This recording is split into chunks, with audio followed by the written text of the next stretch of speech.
first pitch of the ball game is taken for a called strike. And the weather 80 degrees, partly cloudy skies. First pitch in the books, 4:37. In case you want to keep that at home. Atlanta delivers fastball high, and the count is even at 1-1. Hairston, .250 batting average, 7 homers, 4 stolen bases. Not a bad leadoff batter, Rob. No, he's not a bad leadoff hitter, but facing a very tough opponent right here at home. 2-0 with a 1.7 earned run average, 8 earned runs in 41 innings pitched, as opposed to the road 21 earnies in 30 innings pitched on 6 starts in the road, 1 in 5 with a 6.3. Last night, Jerry 1 for 6 in that 12-inning affair. Guzman behind the bag at second, fires to first. Didn't get him. Hairston safe as he beats it out. Well, Hairston with really good speed, Johnny, getting down the line, but that was still a fantastic play by Christian Guzman, having to do a 360 turnaround behind second base. Check this out right here. First, you got to catch it. Then you got to spin. You got to throw a nice throw. Good hop right there, and Adam Dunn picks it. Over at first, you see Hairston diving for first base. Yes. I think, Rob, if he doesn't dive, he doesn't make it, does he? He might have been called out. They do say that if you dive, it doesn't necessarily make you faster. I don't know if I believe that or not. I think that his hand got in there because he dove. I think if you try to run through like a sprinter, you might not get there in time. Tavares lays down the bunt. Nieves goes to second for the force. For some reason, Hairston wasn't running full speed. Well, he saw it go up in the air, and obviously he didn't know it hit the ground, or else he would have been running a little bit earlier. But right here, this ball's hit up in the air by Tavares. Yeah, that ball's hit too high in the air. Hairston's first move was back to first base, and he's dead to rights out at second base. Look at Hairston caught in between. It's up in the air. That's why you got to get that bunt down. When they say get it down, try not to have it pop up like that, because it just looked like an easy play for the pitcher. Well, it sure did. So Tavares at first on the force out of Hairston down at second base. And we've got one down at the top of the first. Johnny Holiday for Bob Carpenter. Bob's back with the ball club as you guys head to Tampa for a weekend series tomorrow night. Well, and we know we can't get rained out there. They have a roof. I understand a lot of ball clubs don't really like playing in that particular atmosphere down there. Yeah, it never really affected me where I played. I think it was more a question of the noise level down there at Tropicana Field. With all those cowbells during the playoffs and World Series last year, it can get a little intense. Yep. If you're not used to that, but you got to try to block that out. Brandon Phillips in the series is 2 for 9. Check swing, and a ball popped down behind the Nationals bench area, behind the dugout area. Got a lot of overhangs. You get speakers. You get some catwalks and things.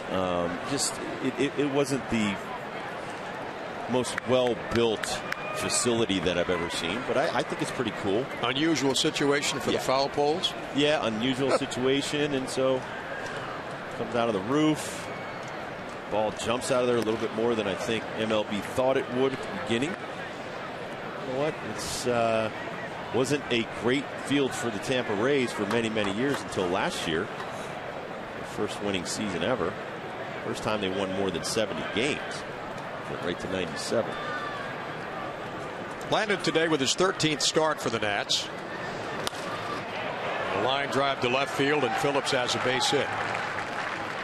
Willingham on one bounce into Guzman. The Reds threatening here in the top of the first with 2 on and 1 down. It'll bring up the cleanup hitter, Johnny Gomes. Well, in his last start, John Lennon rolled 4 ground ball double plays, and then he had the one from the outfield where Elijah Dukes threw it back in and doubled up a runner. Basically 5 double plays. So when he gets in trouble, he's got to see a double play ball right here. Try to get himself out of the inning.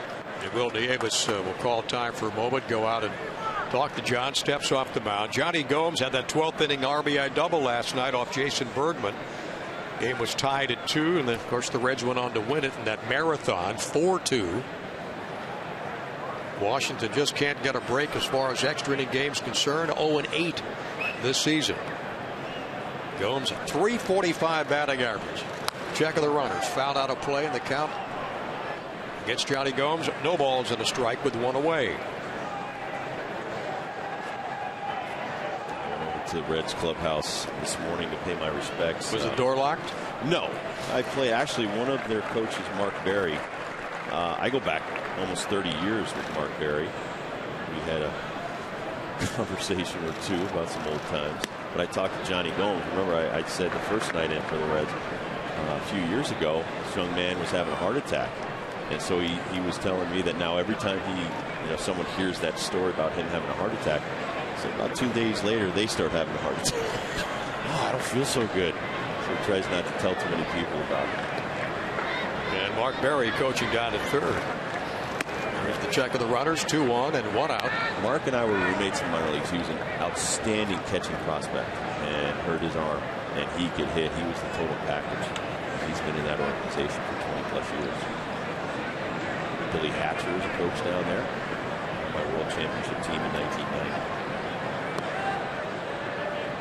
Still some nice ties. Runners going. The throw to second, and got it. Got him at second base. So Brandon Phillips is out.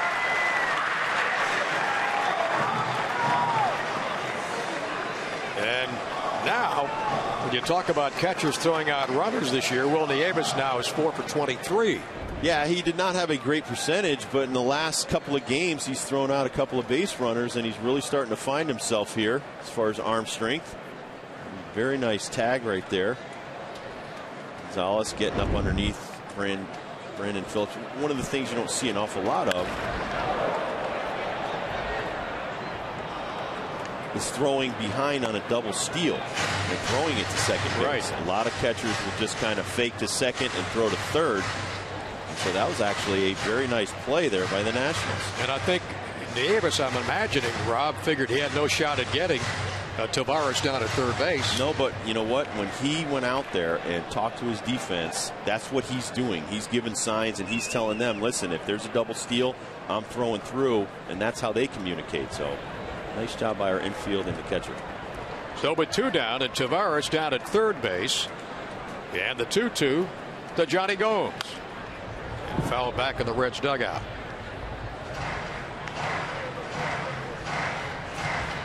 Thirteenth start for John Lannon. Nats are 2-1 when facing teams outside the East when he's pitching. 11 starts since opening day effort against Florida, 3-4.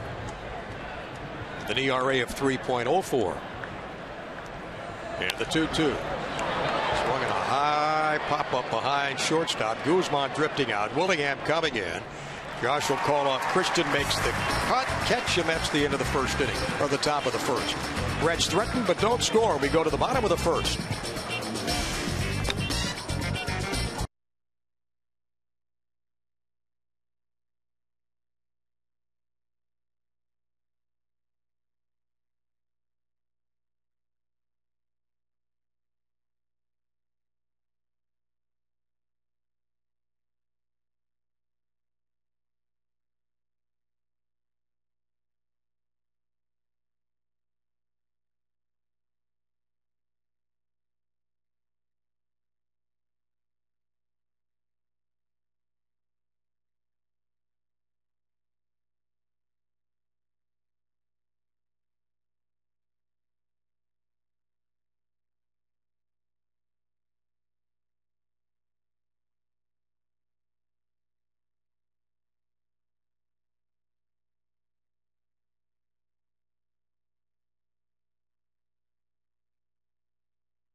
Of the first inning, Johnny Holiday along with Rob Dibble. Cincinnati did get 2 hits in that top of the first. Southwest starting lineups now for the Nationals. They'll go this way. Christian Guzman leads off, followed by Alberto Gonzalez, Ryan Zimmerman, Adam Dunn, then Elijah Dukes, Josh Willingham in left field today, as you know, and Alston Kearns in right.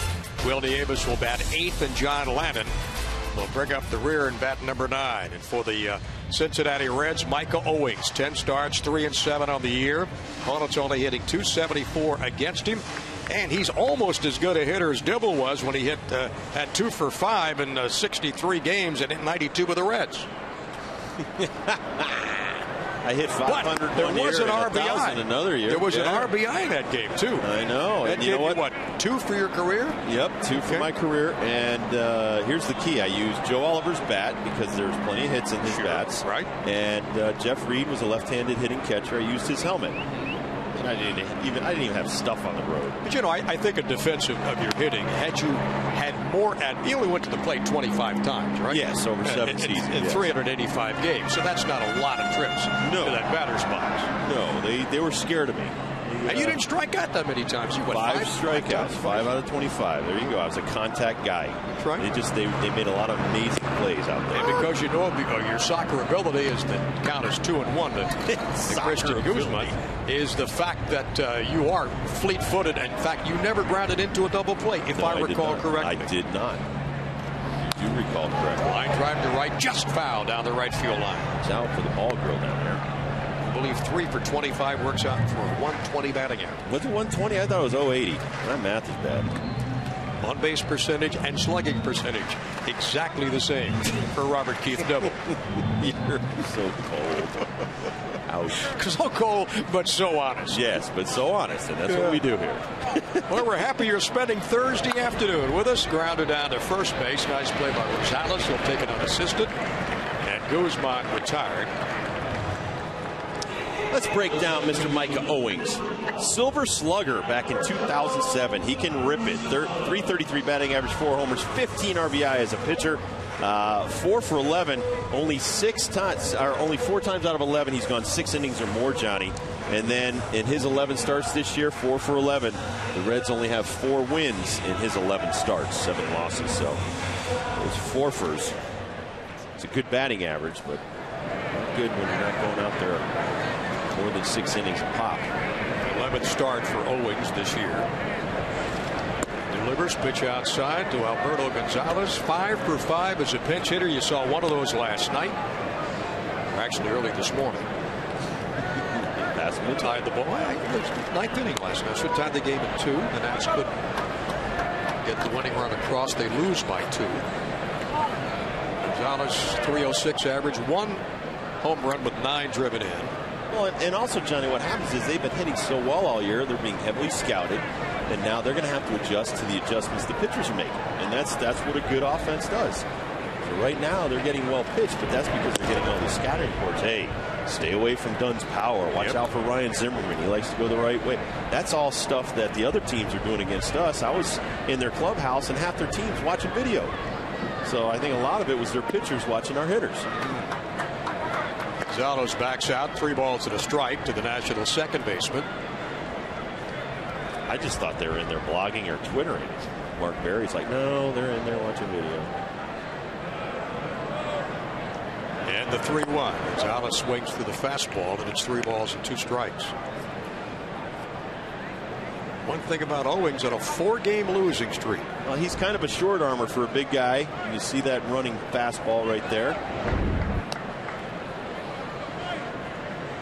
Talk about an up and down season. Gonzalez fouls it off back to the right. He also had a 9-game losing streak.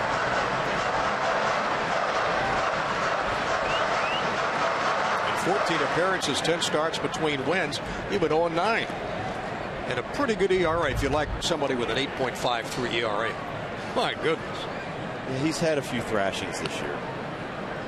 We're being nice. It's a Thursday afternoon. And let's see if the Nats can add to that thrashing. Nice eye for Gonzalez.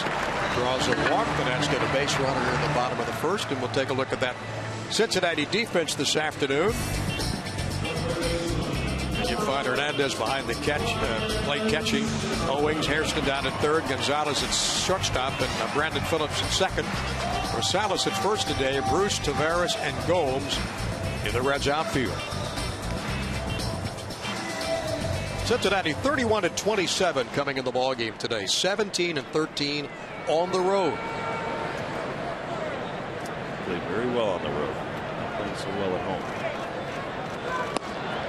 Gonzalez with the lead off first, and Ryan Zimmerman. Which is surprising because they should be taking advantage of Great American Ballpark. It's a nice hitters park. They have some really good hitters on that team, but with Joey Votto out, we showed the graphic last night, they're not playing so well. They're not generating the same offense. If you miss one big hammer in the middle of the lineup, I think it gives the other teams an opportunity to pitch to you. And Zimmerman looking for his first base hit off of Micah Owings. He's faced him 6 times. Right in this series, 3 for 9. Back at the top of the Nats order with Guzman and Gonzalez and Zimmerman, all 3 batting over 300. And you toss an Adam Dunn behind that and Elijah Dukes. That's a pretty good fivesome to look at. Yes, it is. Well, and the thing that the Reds are doing, they're playing the way reversal. You're supposed to play 500 on the road and 650 at home. They're playing really well on the road this year, 500 at home. I'm sure Dusty Baker would like to see them pick it up a little bit. Count is 1-1 to Zimmerman. 75 hits and 16 doubles and 41 runs scored. Shot to left field. That could be in there, but a nice diving grab by Johnny Gomes. And there's 2 down. Oh. Home Depot covers the bases today. You can visit homedepot.com/spring. More saving, more doing. That's the power of the Home Depot. We'll cover the bases today with Adam Dunn, born in Houston, Texas back in '79. 8th year in Major League Baseball history. 8th player with 5 straight 40 home run seasons. 270 home runs with Cincinnati, 4th in this ball club. Well, that ball club's history. And could have been quite a college football player had he chosen. He was supposed to start at Texas, starting quarterback. How about this, though? Last year, Lastings Millage, Ryan Zimmerman, both tied for the team lead in home runs, 14 for the entire season. And Adam Dunn's already 3 ahead of both of those guys. He's got 17, yeah. He's got 17 already. So. And Zimmerman's got 11. He makes everyone around him better. He's like Joey Votto with the Reds. Need a foundation in the middle of that lineup. Home run at age 4 in T-ball. I get my first home run at age 32. Also in T-ball. How do you hit a home run in T-ball? Over the fence? It's on a tee at home plate. Yeah. That's a strong kid. You have a lot of young kids in the outfield that can't run and catch the ball and then bring the ball in. I guess. Hey, anyway, Adam, he's got to be a good foot taller than his mom and dad. I've met his parents. Imposing figure when you stand next to him at 6'6", close to 290. But I don't think you can beat a nicer guy on this ball club than Adam Dunn. Wings through an Owings fastball. The count is even at 2-2. Gonzalez at first base, and look at Adams' numbers for his career: 247, 295 homers, 716 driven in.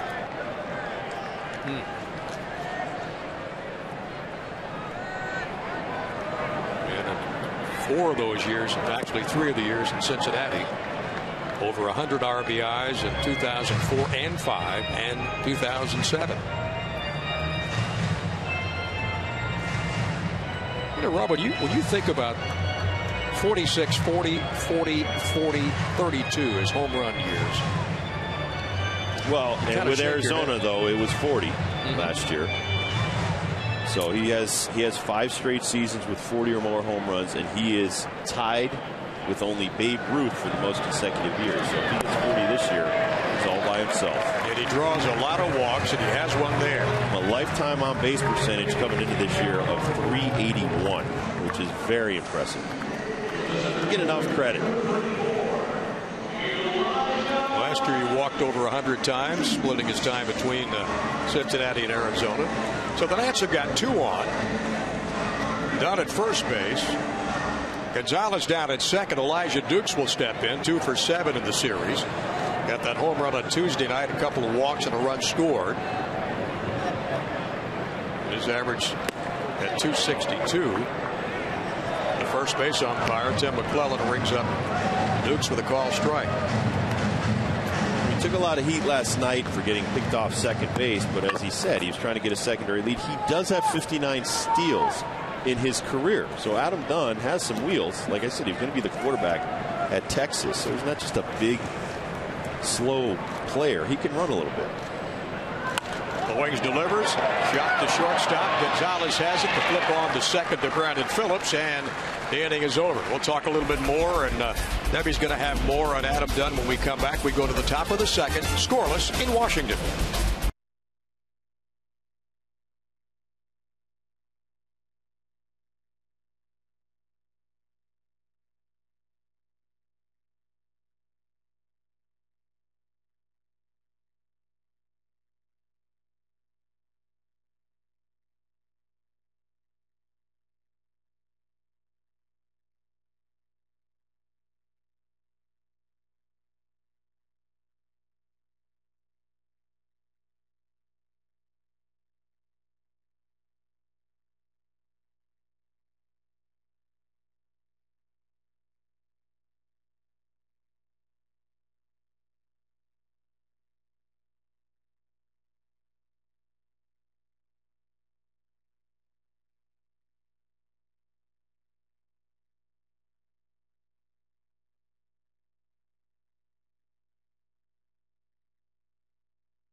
Reds. Now, Adam's dad, Skip, told me that he coached all three of his sons, and Adam, who is the middle child, wasn't the easiest all the time to coach.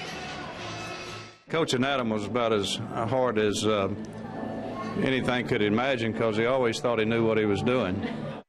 Basketball, baseball, track, every sport you had. But I coached all three of mine, so it was a lot of fun. Adam told me, too, that his dad has given him a lot of good advice, especially the advice to take the walks. Hey, if you get on base, you can score, and that's what baseball is all about. He also said that he appreciates the time that he spent with his dad, having coached him so often, and especially now that he himself is a dad and he's expecting a second child, it's all the more important. Johnny? Thank you, Debbie, very much. We'll be talking about Adam Dunn all throughout this ball game and maybe give you some information, some insights that you were not aware of this former terrific football player. He would have played for Mac Brown down there in Texas, wouldn't Yes, he would have. I think he threw something like 44 touchdown passes. One of the top prep quarterbacks coming out of high school. My good friend and my accountant out in Los Angeles is a Texas alum, and another one of my accountants who moved back to Texas was a lineman on Texas that would have played with Adam, and they're still upset that he didn't play there. So they wanted him to be the quarterback. They thought they could have won some national championships with Mr. Dunn at the helm. What is your tax firm's name? Feed him in line? Wow. Cleveland and Associates. Sure. Cheatham. Debbie was talking, I guess Dad was talking about taking walks. Well, Dunn walks a lot this year. What's he got now? 48? Ramon Hernandez back where he belongs behind the plate today. Reds catcher leads off the top of the second with a scoreless ball game. Antioch, this club trying to snap a little 3-game slide. Grounder to Guzman. Should have been easy play across the big Adam Dunn, and there's one down.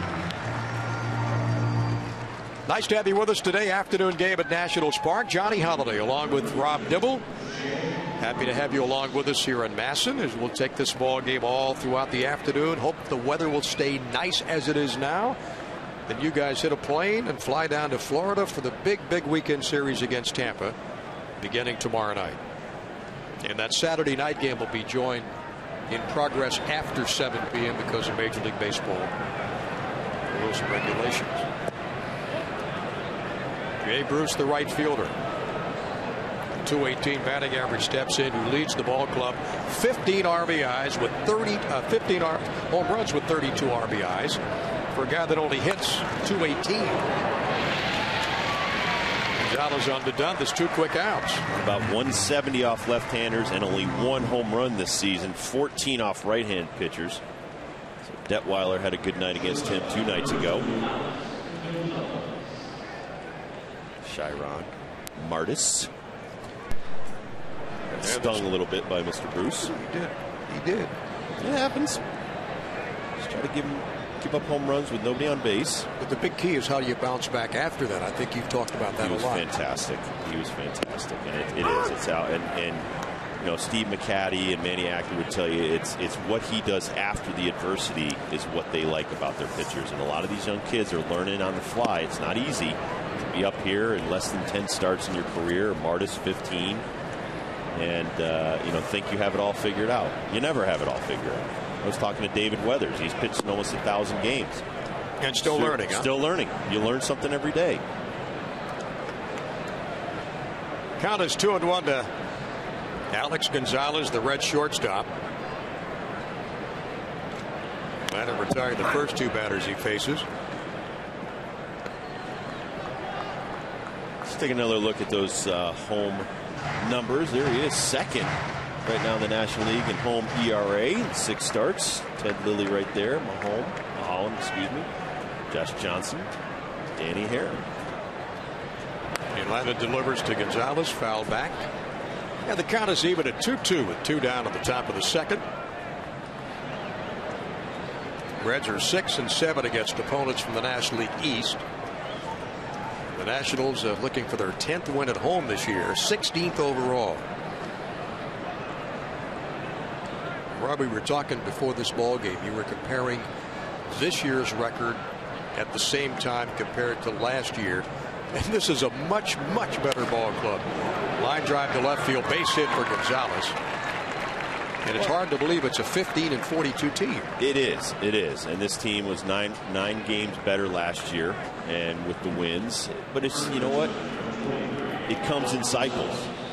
They could still, with a 66-29 flurry at the end of the season, finish 500. I mean, right. that's when you look at numbers, and you have to start with small goals, try to win series. Obviously, we're not going to win this series against the Reds, but when you go down to Tampa, you say, listen, we got to take 2 out of 3 here. You got to go up to New York, try to take 2 out of 3 there. You got to start small with your goals and build upon that. And I think right now one of the smaller goals that you know, this team has had over the last few weeks is try to get better pitching, and they have. You know, they brought in Steve McCaddy. The starters have been stronger. The bullpen is much stronger than it was. We showed the graphic last night. And that's a small goal that you've accomplished. Now you got to get the offense on board, work on the defense every day you can. Things can always turn around for a ball club and can always turn sour for another ball club. In your 7 years in the big leagues pitching, was that the biggest challenge you had, was getting over losses and focusing on the next game? I never had a problem getting over losses because I'm still not over them. You never get over bad outings. You never get over losses. What you do is you learn to accept them and move on and use them to build and make yourself into a stronger athlete. And in this profession, you're going to have a lot more failure than success. You know, look at the Hall of Fame hitters as the ball gets by Nieves right there. Runner moves up to second. Yeah, it's a wild pitch charged to John Lamont. That curveball rolls up his arm and then over his head. But, you know, the Hall of Famers failed 7 out of 10 times. You know, and to me, I always look at that. I'll take those percentage. If I'm successful 7 out of 10, 8 out of 10 times, I get to stay in the major leagues. Sure. And so you can't try to think you're going to be perfect out there, because you will not be perfect. I mean, I had a long conversation. Great play right there by Ryan Zimmerman. That's not a good throw. Rod will score. Rosales with a shot to Zimmerman's right. Amazing, even got to that ball. Yep. And then Rosales goes to second on the overthrow, and the Reds have got a 1-0 lead. Well, and getting back to that, I think a lot of it has to do with talking to Steve McCaddy about giving up singular home runs instead of 3-run home runs. And right here you see him, he's off balance, and he should have probably tried to right himself a little bit more, gotten over the top. This is a fantastic stop right here, and you see him and to throw off that front foot like a quarterback. Sometimes you airmail passes over the middle and they're intercepted. Yep. But 9 out of 10, Ryan's going to make that play. So as a pitcher, you got to try to get out of this inning now and say, you know what, he picks me up more than he doesn't. You got to shake that off. You can't worry about errors. They're going to happen. A hit, an error, no RBI for Rosales. Michael Owings, one of the better hitting pitchers in all of Major League Baseball. In fact, he won the Rawlings Award last year or a couple of years ago when he was Silver Slugger Award. Silver Slugger Award. 4 homers, 15 RBI in 07 as a pitcher, and a .333 batting average. Got 6 career home runs. 1 this year. Came off Ryan Franklin against the Cardinals. Jeff Brantley was telling me the first at-bat that Owings had this year for the Reds, hit it off the left center field wall. I mean, he could swing it. Going to try to catch up a little bit on the pitching side to his hitting. He likes to swing the bat. There's no question about that. Count is no balls and 2 strikes landed ahead of him. With Adam Rosales down at second base. No RBI on that error charge to Zimmerman. And Owings swings and fouls it back. Count stays 0-2. Cincinnati, when they get the advantage with a first run against their opponents, are 22-4. That's a good record right there. A lot of it probably has to do with their bullpen. Dusty Baker says, I'll drink to that, huh? Yeah. Dusty's a player's manager. He's kind of gotten in trouble back when he's in Chicago because of that, but he's excellent. Check swing, but he went around, so Owings strikes out, but Cincinnati gets a run. They lead 1-0 as we go to the bottom of the second in Washington.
Brought to you by Navy Federal Credit Union. We serve where you serve. And we aired today's game on Massa in recognition of the U.S. Navy. 2009 marking 234 years of service dating back to 1775 when the Continental Congress authorized the procurement, fitting out, manning, and dispatch of armed vessels to cruise in search of munition ships supplying and supporting the British Army. Our hats, our salutes to those from the U.S. Navy. If I had a hat, I would tip my hat. Bottom of the second we go with a 1-0 lead for the Reds. Josh Willingham and Austin Kearns and Will Nieves. We'll see what they can do against Michael Owings. Willingham in left field today, out 6 games because of that stomach virus. Went 0 for 4, 0 for 3 last night, and 0 for 4 his last 2 ball games. Josh playing right field for the first time in his career last night. And I'm sure if you were to ask him, he'd say it's a different experience in right field. Wide open stance for the Nats left fielder. Line drive, and Phillips has it. There's one quick out. Get your red on and buy yourself a Grand Slam Flex plan today. Pick 4 games and get 1 free. There's 5 different Flex plans to choose from, so you can enjoy ultimate flexibility. You can pick your plan, pick your games, pick your seats, and get a free game. It's that easy. For information on the all-new Grand Slam Flex plans, call 202-675-NATS or visit nationals.com/Grand Slam. Owings delivers to Austin Kearns. It's out. It called strike 1. Catches the outside corner of the plate. Kind of waiting for Kearns to break out too, huh, Rob? Yeah, Austin has been battling himself all year, trying to change stances and stuff like that. It's hard to carry that over into the game when you're working on making adjustments. He's just kind of let everybody get out of his head, go back to what got him to the major leagues, relax, and try to put some good at-bats together. And when you take a look at his numbers in Cincinnati, they were way above average. 3 balls and a strike to Austin Kearns, 28 years old, from Lexington, Kentucky. 31 starts this year. He's been on base 29 of those 31 games.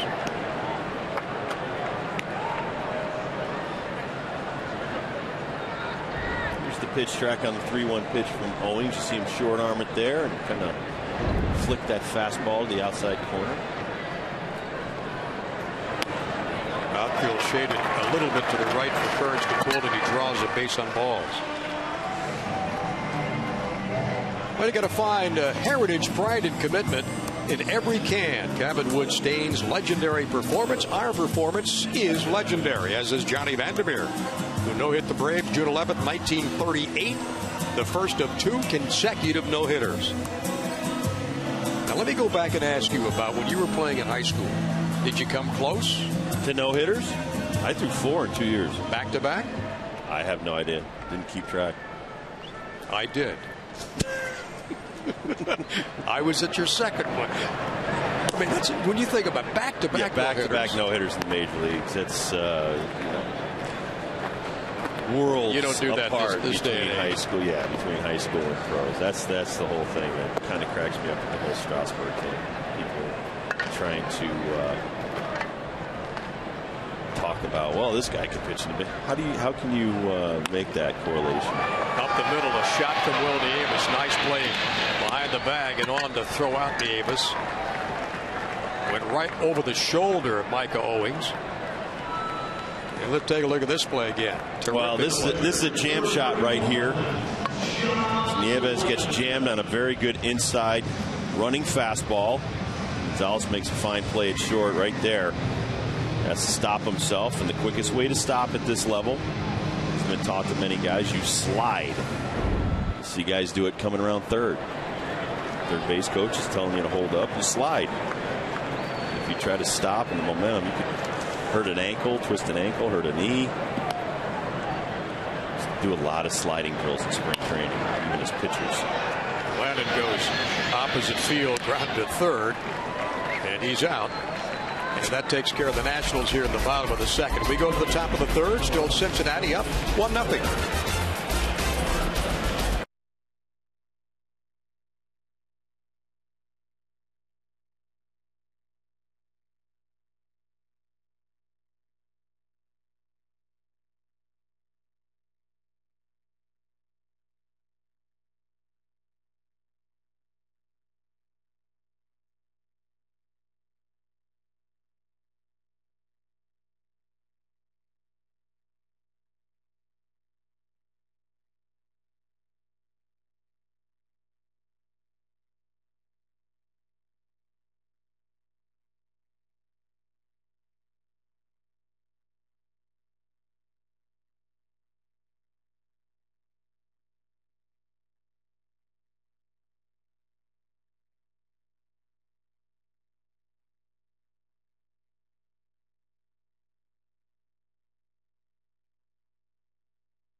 Him done. A terrific young guy from down in Texas, and everybody thinks the world of him, including his manager, Matty Acta. He's been a good clubhouse guy. He's, he brings the same face every day to us and make sure that everybody stays loose and keep their focus. I mean, on the field, everybody knows what he's done offensively. He brought to us what we didn't have in the past year, and strikes fear in the opposition. He leads our team in home runs and RBI. So, I mean, stats says it all. Visit HomeDepot.com/spring. More saving, more doing. That's the power of the Home Depot. We go to the top of the third. Jerry Hairston, the top of the Reds batting order, leading it off. Willie Tavares on deck, then Brandon Phillips. Who were your clubhouse leaders, Rob, playing with Cincinnati? You had more than one, I guarantee. Oh, we had a bunch. We had a bunch, and it was a great clubhouse to be a part of for 7+ seasons there. Eric Davis was wonderful. He would never let you feel satisfied. Even if you had a good performance, he was just on your back to try to better yourself. Barry Larkin, Tom Browning, Ron Oster, obviously Paul O'Neill and Chris Sabo. They were kind of goofy. They had their own little language, little chatter that they had going on in the corner. But that was a veteran team, wasn't it? A lot of veterans. A lot of veterans. Dukes got a beat on it. There's one down. Nice jump on that ball by Elijah Dukes. Very difficult to get a good jump on a ball sometimes when you see the swing and it looks like it was hit very hard, and then all of a sudden it's about 20 feet behind second base. It's the toughest part of a read for a center fielder or even any outfielder. And Dukes can fly with the best of them and bring that thing down. Willie Tavares will step in. Reached into fielder's choice back in the first. Stole a base.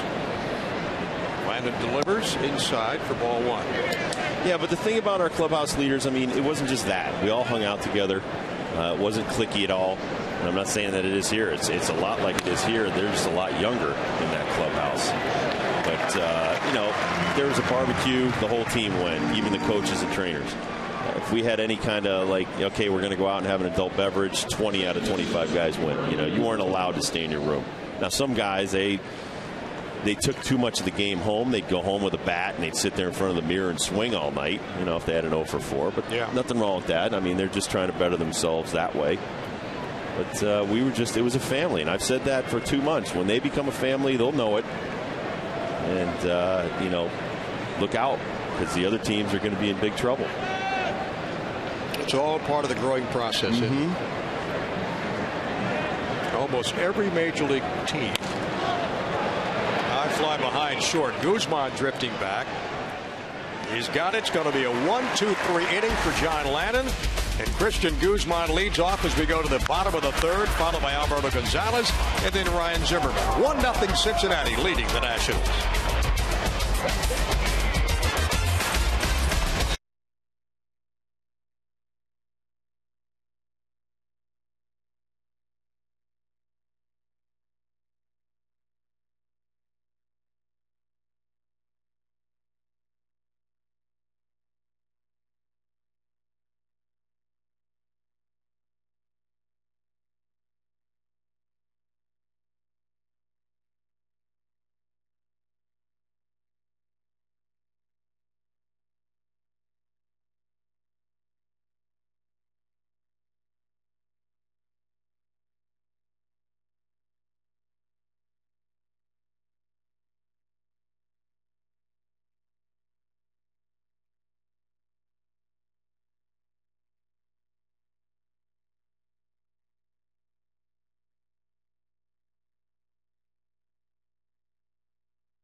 for the young kids at the ballpark today. Nice to have you guys with us. 1 run, 4 hits, and no errors for Cincinnati and the Nationals. Trying to get on the board as Christian Guzman gets set to lead it off. Get your family fun pack tickets and bring the whole family out to the ballpark. For all Sunday games, you can purchase a $14 upper right field terrace ticket or a $25 lower left right field reserve ticket. You'll get a hot dog, non-alcoholic drink, and chips. Minimum of 2 tickets per purchase. Bring the whole family out early for pregame autographs and stay for postgame. Kids run the bases. For tickets, call 888-632-NATS. Visit Nationals.com or stop by the Nats box office here at the ballpark and get your red on. Christian Guzman, a line drive to right. The Nationals have their first base hit of the afternoon. That's a knock. Yeah. Hit number 1 comes in the 3rd inning, and Guzman leads off. And the Nats have got a runner on. That'll bring up Alberto Gonzalez, who walked back in the 1st inning. Well, I think the second trip through now they know what Micah Owings is featuring today, which isn't much. 90-mile-an-hour fastball. Got a little bit of a tail to it. Decent curveball, decent changeup. Nothing they shouldn't be able to handle here in the next few innings. Gary Harrison sneaking in from 3rd base. Pitch is taken for a called strike. Alberto battled back on the opening day roster for the ball club, then optioned down to Syracuse for a month and then came back up to the big club. Well, when he was here at the beginning, he had kind of a long swing. He was trying to hit every ball a long way.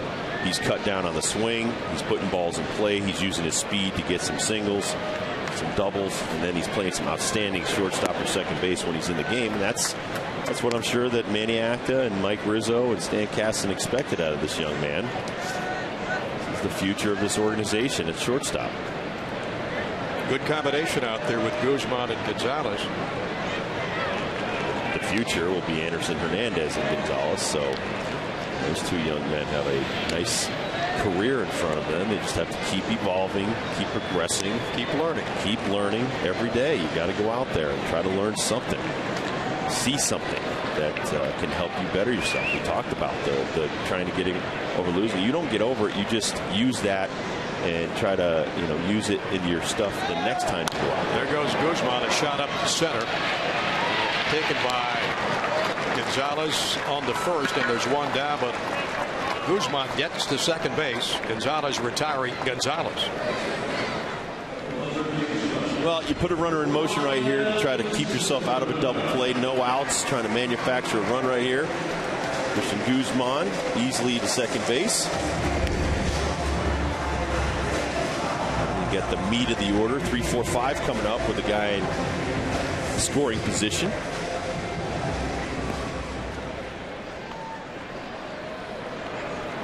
So Ryan Zimmerman up for the 2nd time today.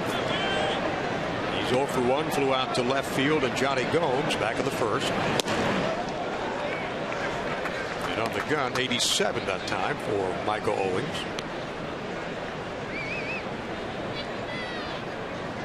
Getting back to even 1990 when we won the championship, we were 5th place in '89. We weren't a very good team, and that was coming off of 4 second-place finishes. So I think when you get your lunch handed to you enough times, you get a little bit bitter and you learn from it. And you say, listen, I don't like that feeling too much. I don't like losing. Not many of these guys down on the field for the Nationals have lost at too many levels. They're the best players on every team they ever played on. Like we're just talking about Adam Dunn, best high school, college football or high school football player down in Texas. These guys aren't used to losing. Count to Zimmerman, 2 balls and a strike. Adam Dunn is on deck. Well, there's not a man in there, including the coaching staff, trainers, anybody in the front office. Nobody wants to lose. That's the last thing you're out there to do is to lose a ball game. 2-1 count. 1 away, and Guzman down at second. Breaking ball is high. And it's 3-1. And one thing I have to say, for this team, they have never quit one time. I mean, even last night, you're down 2-0, 2 hour and 10-minute rain delay. They come back tied up. Off a guy who hadn't blown a save in 29 straight appearances. Right. So you can't say that this team doesn't have heart. You may not have enough players right now. Well, that's why you drafted Strasburg. That's why you're you sign Storen. You know, you just keep building and building and building, and like the Tampa Bay Rays, after a while, boom, you win 97 games, go to the World Series, just like that. Zimmerman fouls it back out of play. Count is full of 3 balls and 2 strikes. 4th full count for Micah Owings. He has walked the previous 3. And the one thing I talked to Steve McCaddy, the pitching coach, about today, and same thing with Rick Eckstein, the hitting coach, was you control what you can control. Go out there and do your job. Pitch your 6-7 innings. Come in your 1 inning of relief. Do your 4 at-bats as well as you possibly can. You can't worry about everything else that's going on around you and try to do everybody else's job. That's not going to be possible. Nope, just do your own job. That's right. Zimmerman fouls it back out of play again. 1-0 ball game at the bottom of the 3rd here at Nationals Park. Bob Carpenter back with Rob tomorrow night when they head down to Tampa for a weekend series against the Rays. Good crowd at hand today. Well, hello, Fred, how are you? Get a souvenir. Yes, sir. You know, he's out on summer break, comes to a ball game, has a little Croc shirt on there. Some of our injured servicemen and women from the various Walter Reed and Bethesda Naval introduced to the fans here. They always get a standing ovation, and Zimmerman draws a walk, and that is the 4th base on balls issued by Micah Owings. Let's take a look back about 8 years ago, 2001, when Adam Dunn with the Reds got his first career home run. That's where I used to make a living, at Old Riverfront, right next to where they built Great American Ballpark, and Joe Nuxall and Marty Brenneman. And Marty's still doing it. Marty down to our right. Down to our right, Jeff Brantley, Hall of Fame broadcaster. Not only is Marty doing, his son is doing it with him sometimes. Tom. Ball gets away from Hernandez. Nice. The runners advance. Guzman to second, to 3rd. That'll work. And Zimmerman down to 2nd. Well, right here, this is what you would call a squibber. And a squibs right there. You see Hernandez come up. Goes right through his legs. Right through the wickets. Through the 5-hole, if you're a hockey fan. So the Nationals with runners at 2nd and 3rd. Waiting for Adam Dunn with only 1 out. And the Reds up 1-0. And some more good friends that do the television for the Reds. George Grand, Chris Welch. George Grand was an original. George has been worked with my dad back in 60s, 70s in Connecticut. Worked at ESPN. What'd you say? George has been around 41 years? I think 40 or 45 years. 45 years. Like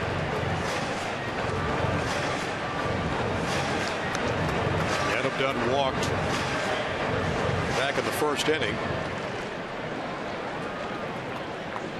He's got the count of 1 ball and 1 strike. Owings with the check of the runners. This is just outside for ball 2. Yeah, it's probably an intentional walk right here. They walked him the first time up. We're not going to do anything. And you talk about all the walks. I mean, 124 last year. What does he have? 56 right now. 48. 48. He doesn't want to walk, but they don't give you anything to hit. You can't swing.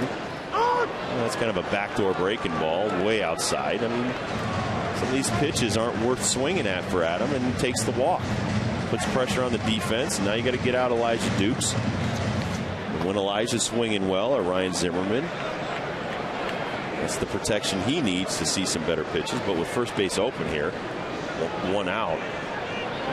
And he swings to a fastball. And no, he expanded his zone. We just talked about that. I mean, he didn't get anything to hit the first time up. Second time, staying way away from him. Elevate the fastball right here after that 78-mile-an-hour breaking ball. And Owings racks up his first strikeout of the afternoon. He's walked 4, struck out 1. And it's up to Elijah Dukes to see if he can get Guzman home from 3rd and Zimmerman from 2nd. 2 down here in the bottom of the 3rd.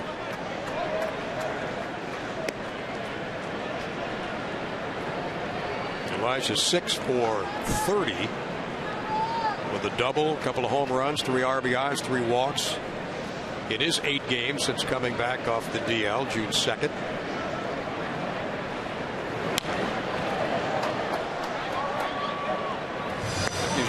14 runs his last 21 games. Had that big home run on Tuesday night.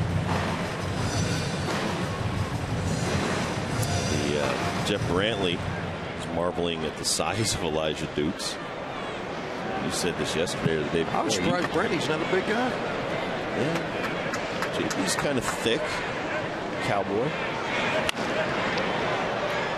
Grounded foul down the third base line. Nobody tougher, though. He broke up a fight in our clubhouse one time between two of the toughest guys, two of the baddest cats I ever played with. Lenny Harris and Kevin Mitchell were going at it. JB stepped right in the middle of them, broke it up. Tough guy, huh? Yep. Well, and he was a new teammate. And there's Cowboy on the right. And we're tied for saves over there with the Reds.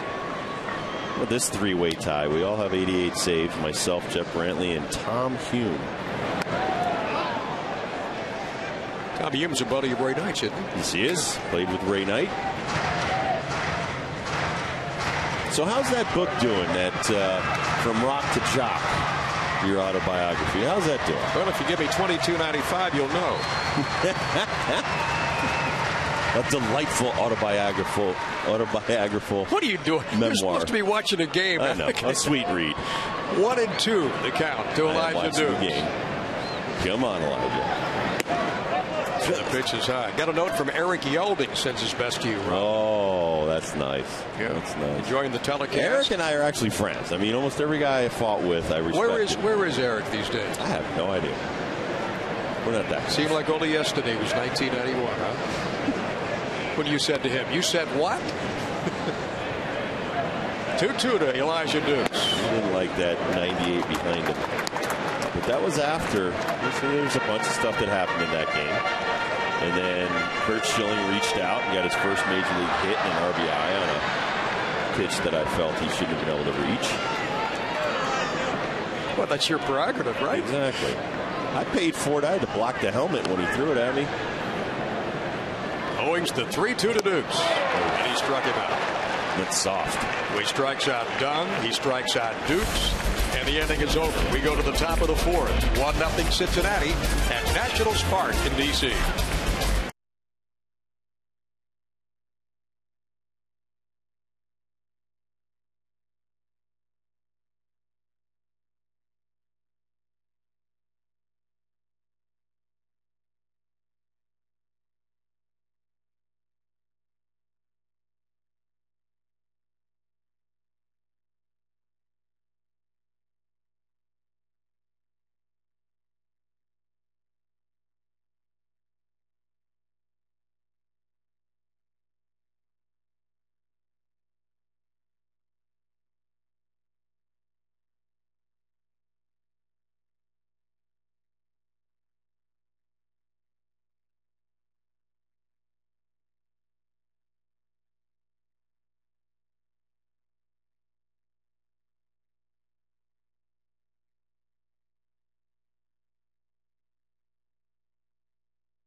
And 4-2, and they lead today 1-0 as we go to the top of the fourth inning here at Nationals Park. Johnny Holiday along with Rob Dibble. Nice to have you along with us today in this afternoon affair.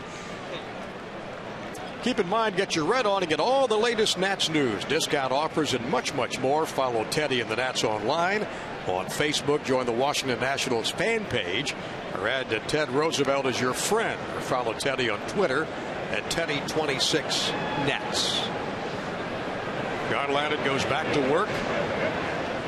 He'll face Johnny Gomes, Ramon Hernandez, and Jay Bruce in the Reds' fourth. Now, you were the original before Casey Kasem of American Top 40, weren't you? Casey Kasem counting down the hill. That's great. Hard worker, though. Casey and I we were opposite. It hits Gomes. Johnny Gomes on with a hit by the pitch at first base. Do you know Wolfman Jack? I did.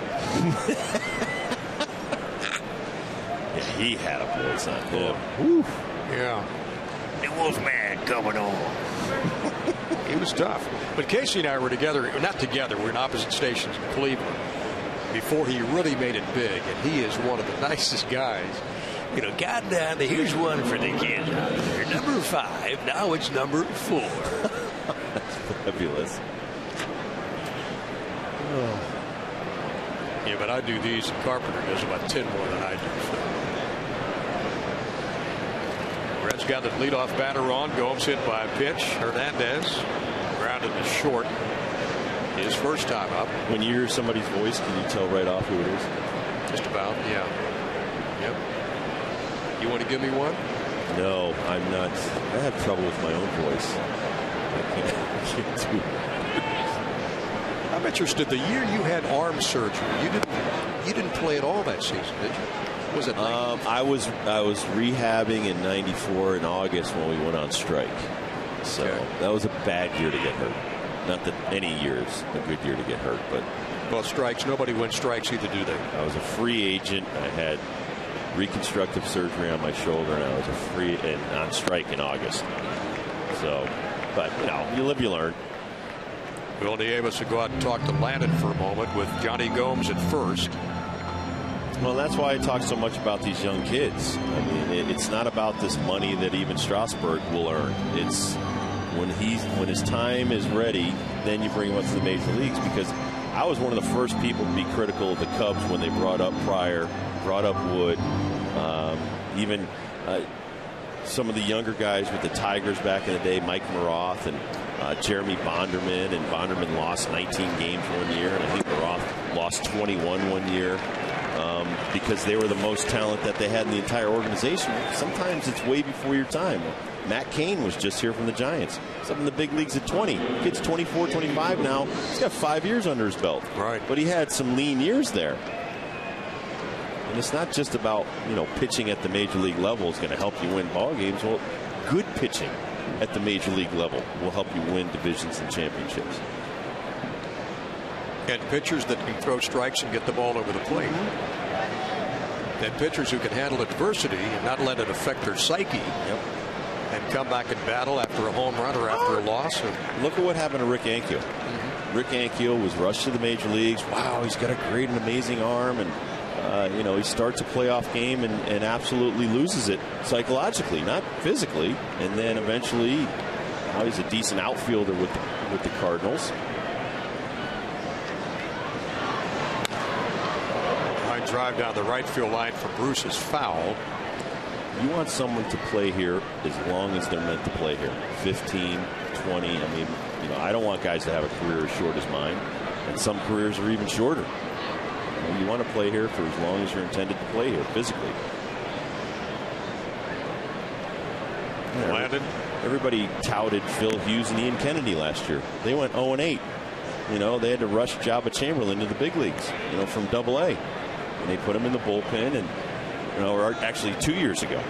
And then last year, finally, they stopped messing around with Jabba Chamberlain, put him in the rotation. He probably should have gone down to the minor leagues for 10 starts. Breaking ball outside from Landon to Bruce, and you know, now Phil Hughes is in the bullpen in New York. You know, they've got all kinds of issues. There's always going to be pitching problems at the major league level. So you're always going to need pitching. Well, I think that's why this scenario with Strasburg is so fascinating. That he says he's going to sit back and bide his time through the negotiation process and let things take place. Could be a double play. Could be a double play for the second for one, and no throw at first. Yeah, they get the runner at second on the force out. But Strasburg says he's got some things he wants to do, going to relax and have fun. A few places he'd like to go. He'll let other people take care of the negotiations. Well, I think he's also being fed some of those lines, too, by Boris. You know, you don't want to seem like you're too interested in signing and getting underway. Kind of like Storn. That's what I like about Drew Storn. Like, let me sign. I need to get to work. Right away. And he's and got a purpose, too. and he is. He's going right to the minor leagues. Start getting on your journey to the big leagues. Actually, and it's funny because I've talked to a lot of different pitching coaches, and they all have different theories on this. And some of them said, listen, the guy will let you know. If he's ready for the big leagues, he'll go down there for a couple of weeks, and boom, it'll be like Doc Gooden and come up and be ridiculously talented. Then there's some other guys take a long time to mature and get up to speed and get that second or third pitch they can throw, get to the major leagues. It took me 4.5 years, 2 as a starter and 2.5 as a reliever to get to the major leagues. Everybody's got a different time schedule. Biden delivers and a swing and a miss from Gonzalez. The Reds have runners at the corners. 1 away here in the 4th in a 1-0 game. Cincy with a run back at the top of the 2nd. The Nationals just haven't been able to generate enough hits to get some runs in this series. And you've been around long enough. You were there. You watched Sandy Koufax pitch. His first 5 years was not good. Nolan Ryan's first few years in the big leagues, not good. They're both in the Hall of Fame.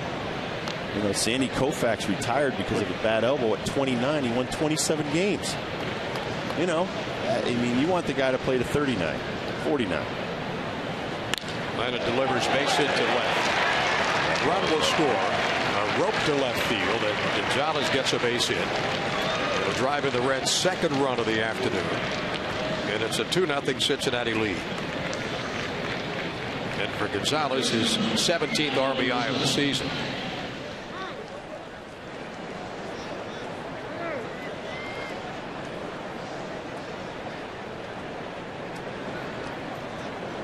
Attenborough Sallies will step in.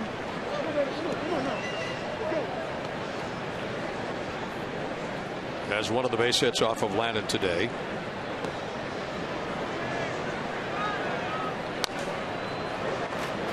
And fouled out of play.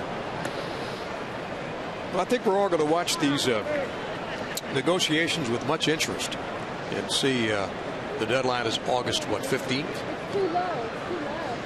I'm kind of over it already. He just got drafted. I'm worried about the kids that are up here right now. Yeah. We got enough great arms right here at the big league level. He wants to take a vacation, take the summer off. Sandy Koufax signed for $4,000 and was known as a bonus baby. $4,000? Yeah, is this kid better than Sandy Koufax? Sandy threw 4 no-hitters in the major leagues, including a perfect game.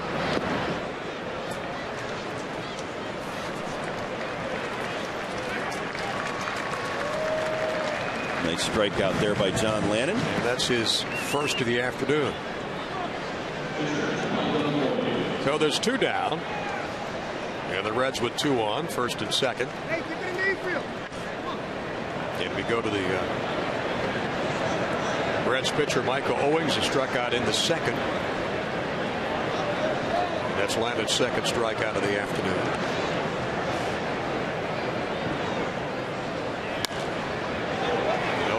Pop behind 2nd, hustling over Alberto Gonzalez, takes it over the shoulder.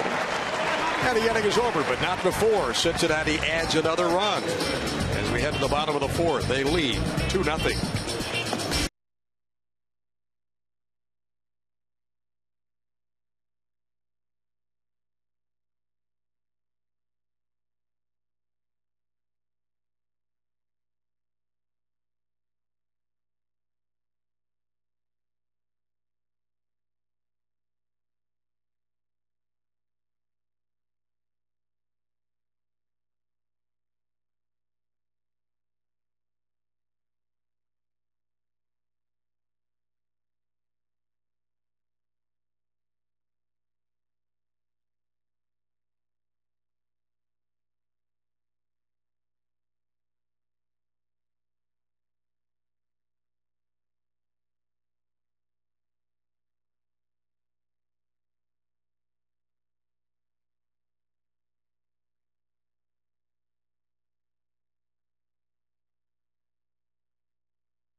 opening day for the Geico President's Race. Robert's calling this thing while we're away from commercial. Sounded pretty good. Yes, Teddy was out to a quick lead, but quickly fell to the back of the pack. Let's go down to Debbie Taylor now, standing by with a very special guest, Adam Dunn's wife, Rachel. Debbie? That's right, and it's such a great story how Rachel met Adam. Rachel, you have to tell us a story of how you met your husband. We actually met when I was in college, and a mutual friend introduced us, and it's a guy that Adam still plays with. It's Austin Kearns. What's it been like for you living in D.C.? It's been fun. I mean, this is a great city. There's so much history here, and Adam and I both are big history buffs, so we've enjoyed being here and just kind of getting to do a little sightseeing, and it's been fun. It's a change. And, of course, you have your son, Brady, on your lap, and you're expecting another one. Congratulations. Now, tell us a little bit about Adam as a dad. Is he strict or is he easygoing? He is a very fun dad. He obviously wants Brady to mind, but they just have a ball together, it's fun to see them both kind of grow and change. And Brady's just now at the age where he loves his daddy and he misses him when he's gone, so it's good, both good and bad. Now, Adam played football before you met him in college, before he went to college, excuse me. But have you ever thought about what it would have been like if he had been in the NFL instead of in Major League Baseball? Oh, man. I'd say the lifestyle would be pretty similar, but we've definitely had that conversation before. I mean, football was a big part of Adam's life, but, baseball, it looks like this is where he was supposed to be, so we're very grateful that he's had the opportunity to play. Rachel, one of the favorite things we get to do on these Covering the Bases segments is show the baby pictures of Adam. And how much fun is that for you to look at those baby pictures? And he looks so much like your son. I think that's probably the most fun, is just getting to see how much Brady resembles Adam and how similar they are. Brady's into all the same things that Adam was when he was younger, and it's just fun to get to see that. He's had such a wonderful role model in your father-in-law's skill. Yeah, for sure. I'm so grateful for my in-laws. They are, they've set a great example for Adam on what a family should be like, and I'm very grateful. They are good grandparents and parents.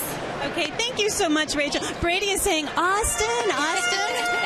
All right, back up to you, Johnny. Thank you very much, Debbie. And thanks to Rachel. Thanks to the youngest member of the Dunn clan. And best wishes in the new edition as well.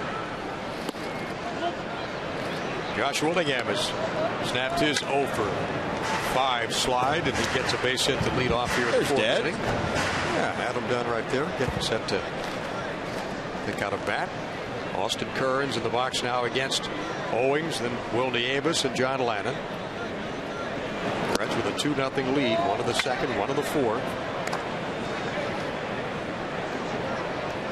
That's having dropped both games of this series, 3-2 Tuesday night, 4-2 in that marathon, which ended this morning a little bit before 1. 12 innings with that 2-hour, 10-minute rain delay. That's lost 3 straight, 12 of the last 14. Really having some tough times, but every day's a new day, right, Rob? Absolutely. Absolutely. Come to the ballpark, I think we all do. The same feeling. This is going to be the day we start something nice, something good. Foul back out of play. The count is 2 balls and 2 strikes. Austin Kearns with a .211 batting average. He walked his first time up today. Last 2 trips to the plate have been pitch hitting appearances, 0 for 2.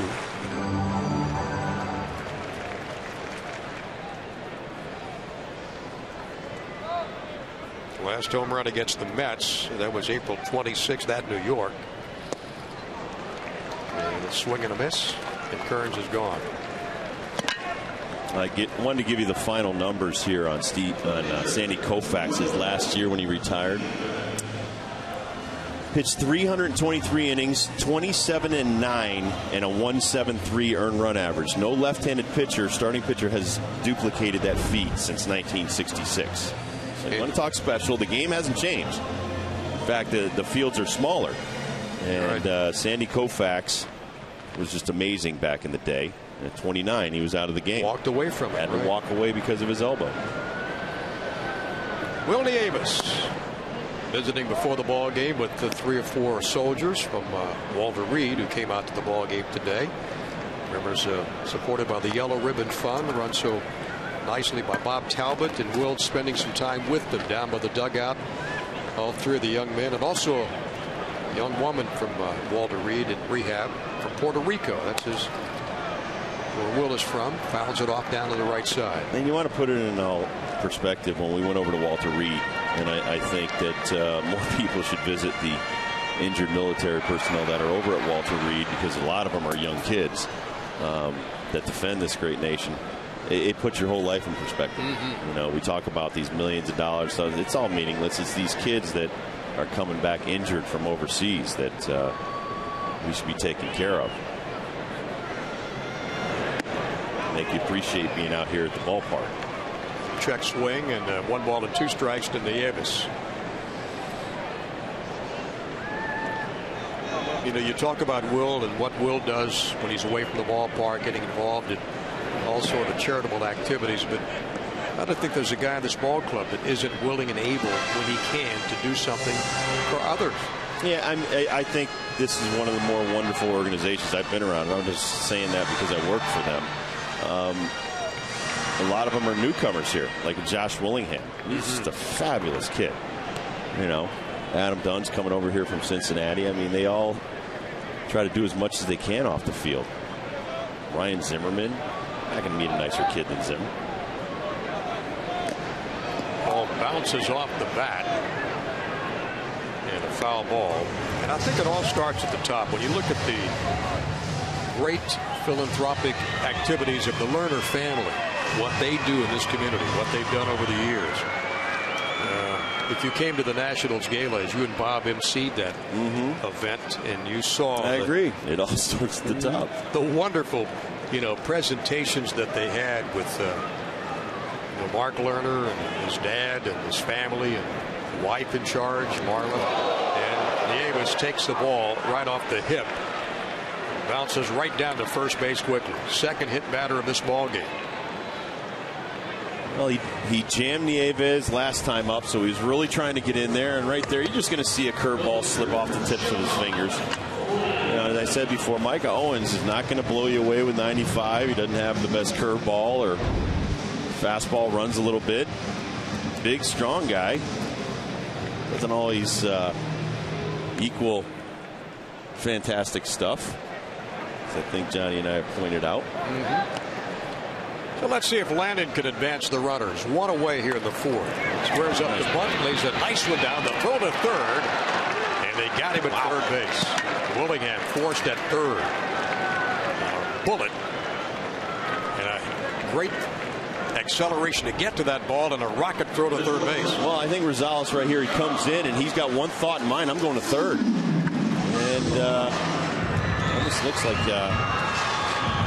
Hairston wasn't on the bag at third, but you have to have that in your mind as you're coming in, Johnny, that I'm going to third with this ball. We could easily probably get the pitcher first on the force. They tried to cut off the lead runner right there. And they got him. So Landon gets on first base, and Nieves gets down to second. Well, you can still cut this lead in half right here just with a base hit by Guzman. Christian grounded to first, in the first, and single to right center. Back of the third. We're at the bottom of the fourth inning. Reds lead 2-0. Christian's numbers 256, 10 RBIs and a triple this year. Grounded down to first. Rosales got it, tosses to Owings. And the inning is over. So the Nationals threaten, but they cannot score as we go to the top of the fifth. 2-0 Reds lead.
is being brought to you by the Navy Federal Credit Union. We serve where you serve. And our congratulations to all of our men and women of the United States Navy, the Sea Branch of the U.S. Armed Forces. It's one of the 7 uniformed services of the United States. Today, more than ever, the U.S. Navy remains committed to supporting our troops by deterring aggression and maintaining the freedom of our seas. One of the big thrills I had, speaking of the U.S. Navy, Commander Joe Phillips was the director of the Navy Band. I did a concert with them, well, I guess about maybe 10 or 15 years ago. Did some songs, some narration of a big Navy concert. And these guys, the Navy Band, is dynamite.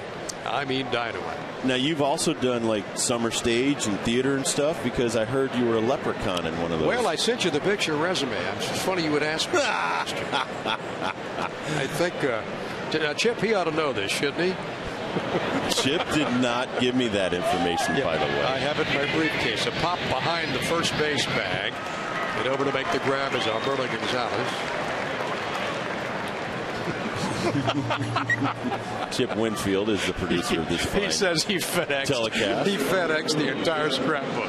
That's funny. Doug Yalacki, our director. Oh, yeah. Yeah, I was amazed last year. Bob was taken off in Arizona, and we had dinner after a ball game. There's one out here in the 5th inning, and I didn't realize how both Doug and Chip had, as soon as the check came, they had this kind of a coughing attack where they both had to leave the table, leave the room, and someone else got stuck with that check.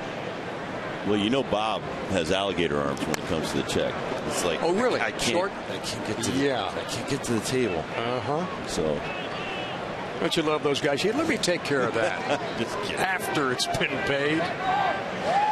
John Lannon working in the 5th inning here, top of the 5th. The Reds have got 2 runs and 5 hits. The Nationals only 2 base hits in this ball game. And Willie Tavares, the fleet-footed center fielder, up for the 3rd time. And you see what kind of support John has had this year. Maybe he's got to buy a few more dinners for his teammates. Look at that. Less than 4 runs a start. Barry Zito, boy, he must really never pick up the check. Less than 3 runs a start. You can't get a better outing than John had against the Mets over the weekend. Yeah. 1 earned run, 4 hits, complete game, his first career in that 7-1 win. That's the last win the Nationals had. Well, this is another well-pitched ball game right here by the starter. You got to add some runs up there. You can't win if you don't score. Elijah Dukes drifting back, and Willie Tavares. And these guys with the 80 ERAs have been really sticking it to us. We're better off with a guy with a 2.5 earned run average. We usually beat that guy up. So there's 2 down in the 5th inning, and Brandon Phillips will step in. Well, the 3rd time in this ball game. 273 he came in hitting, but 6 stolen bases. Driven in 43. 1 for 2 in this ball game. Owens coming in against the Nats. 4 games started with a 3.8 earned run average, so he's done quite well over his career against the Nationals. And at Nationals Park, 0-1 with a 4.7 1 start. Nats and day games this year. They've won 4. They've lost 12 at home, 2-6. Well, they came back last night with 2 in the bottom of the 9th after that rain delay, so don't want to have to face that same scenario again. Let's get some runs before we get to that 9th inning. 89 of the gun for Lannon's pitch to Brandon Phillips. 1 ball and 1 strike with 2 outs.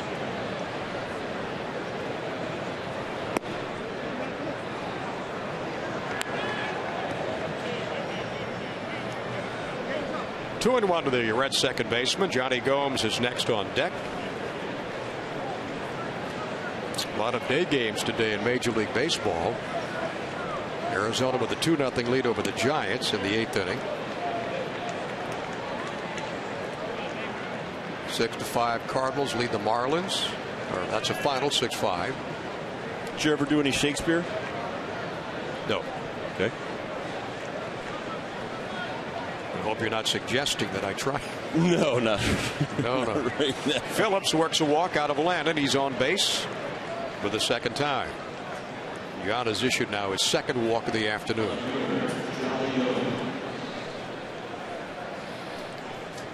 Well, this copyrighted telecast presented by authority of the Washington Nationals may not be reproduced or retransmitted in any form. And the accounts and descriptions of this game may not be disseminated without the express written consent of the Washington Nationals. Johnny Holiday along with Rob Dibble on a Thursday afternoon affair. And the sun kind of peeking through the clouds here at Nationals Park. We're in the 5th inning. So far so good weather-wise. And Johnny Gomes up for the 3rd time. Flew to left. Then got hit by a pitch from Landon back in the 4th inning. All right, so you did a funny thing happen on my way to the forum? No, never did that. Dinner theater? You don't know that one? Yeah, I do know the show. Yeah, I just never did the show. Okay. No. Time for a quick trip to the mound as Will Nieves goes out. Well, Steve McCaddy, obviously, he has noticed something in delivery here in the last 6 pitches with John Landon. I just, one of the things that pitching coaches are known for is taking inventory. Okay, what are you doing right here? Get yourself back in focus. Get yourself back into where you were first 4 innings. Sometimes you just get out there and as a starter, and this is one of my biggest problems, it's kind of mind-numbing. Pitch after pitch after pitch, and you kind of sometimes get lost in what you're doing out there, and you need somebody to kind of snap you back into where you're at. Of the managers you played for, who was the one that was most emphatic, or pitching coaches you had when they came out to the mound? Swung on and popped up. And Gonzalez will have a play on it. Get to that in the next half. Yep, 1 pitch. So Steve McCaddy comes out. Whatever he said to John Landon worked. And we go to the bottom of the 5th in a 2-0 game.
Some runs. They trail the Reds 2-0.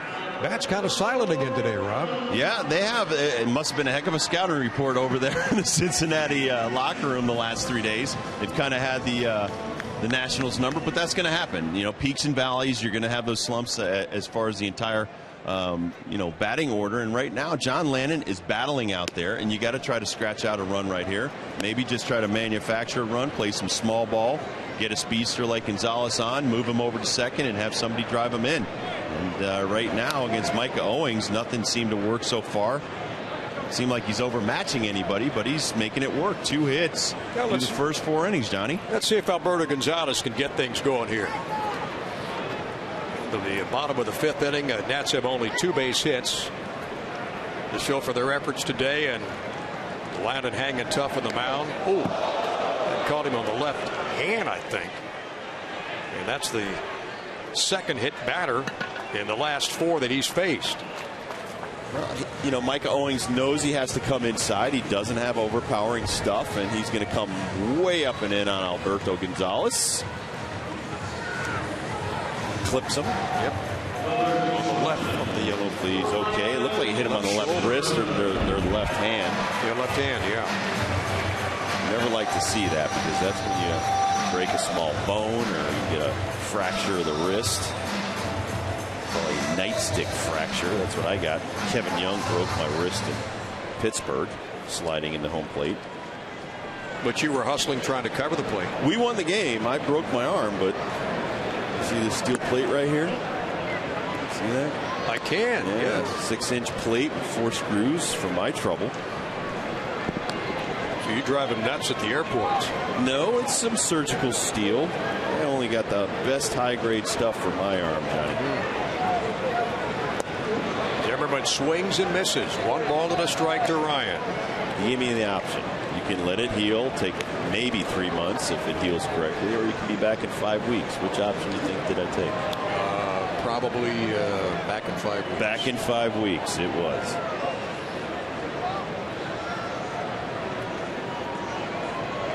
I always wanted to have a bionic arm. A gutsy performance by a nasty boy. It's my own mistake on the pass ball, but man, Kevin Young's a big kid. Like 6'4", 225, 230. That'll teach you. Oh. That's one of those replays you don't want to play back and say, oh yeah, that's when it snapped. That Listat's coaching guy at third, Marquise Grissom at first. Toss back, Gonzalez gets back. Second hit batter from Michael Owings. Last of the 5th here at Nationals Park. And Cincinnati up 2-0. 1 in the 2nd and 1 in the 4th. Nats have had opportunities today with a couple of runners getting to third base, but can't get them in. Were you here when Nick Johnson broke his leg? It was in New York at the Shea Stadium. I heard that was bad. I didn't see it. I know Jason Kendall from the Pirates, when he stepped wrong on first base, that was awful. I'll never forget, I was working at the 4-letter network up north, and they put it in the centerfold of their magazine. I apologized to him on the air when I was doing radio, because that's just, I guess Jason's kids saw it. I saw Theismann. He never had looked at it. He didn't want to see. I mean, there's just some things that shouldn't be made public. Yeah, well, Joe Theismann, same way when he broke his leg against I the love Giants. Joe. Joe's good people, but good man. But have to see that over and over and over again.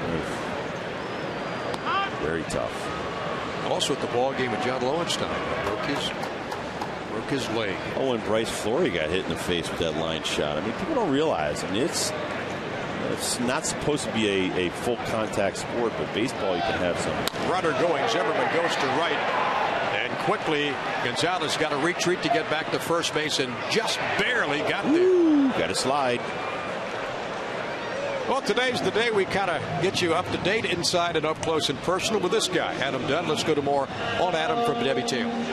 Well, Johnny, the Dunns are such a close-knit family, and they actually live on Dunn Lane in Porter, Texas. And here's more on that from Adam's mom, Pat.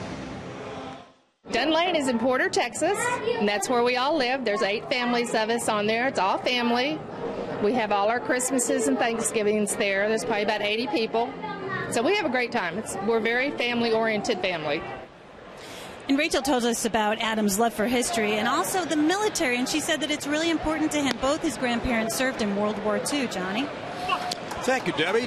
Adam Dunn looking for his first base hit today. Walked in the first and struck out swinging in the third. Trying to get on track, but boy, once he gets going again, look out. Leads the ball club in ribbies and in home runs.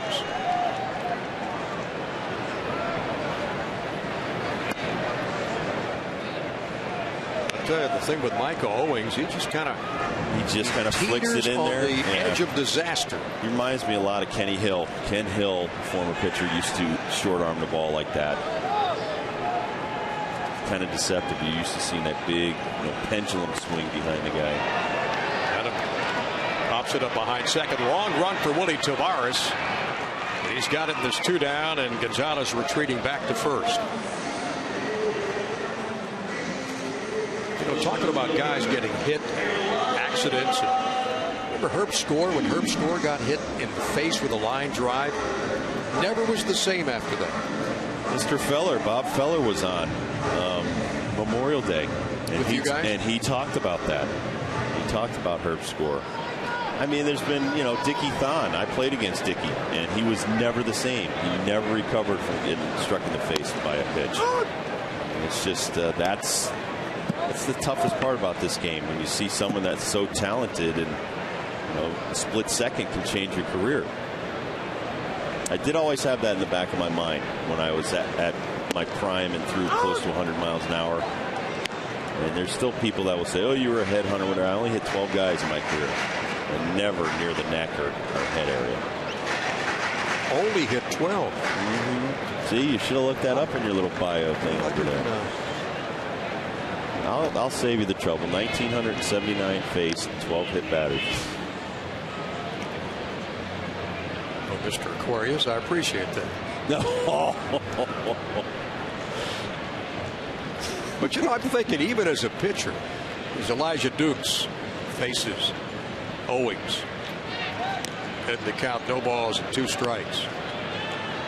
Even as a pitcher, I don't care what you can bring to the plate. If you're throwing over 100 miles an hour, and that guy connects at a fastball coming right back at you, you don't have much time to make a decision. Do I duck? Do I go after it? Put the glove up as Dukes goes down swinging.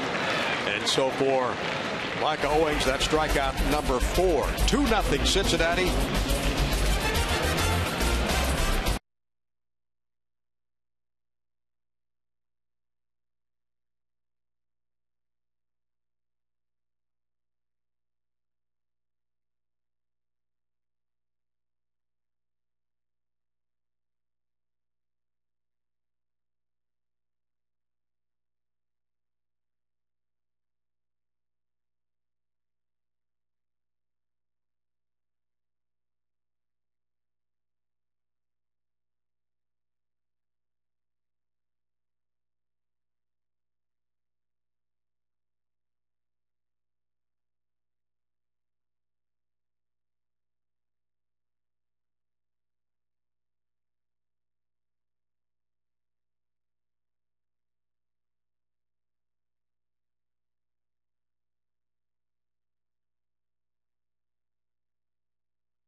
Nationals Park.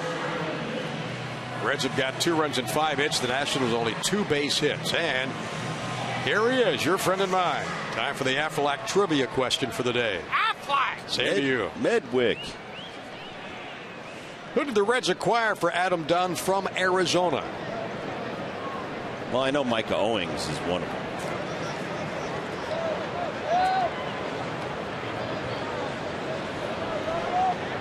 Let me put my thinking cap on here for just a moment. Wilkin Castillo and Dallas Buck. That's just off the top of my head. It's also incorrect. Off the top of my head, let me see here. What are they acquiring for? I think Dallas Buck was a right-handed pitcher. No Owings. I think he's a right-handed pitcher. I watched him for 5 innings today. That Castillo. Well, beats me. Castillo, I think, was a catcher.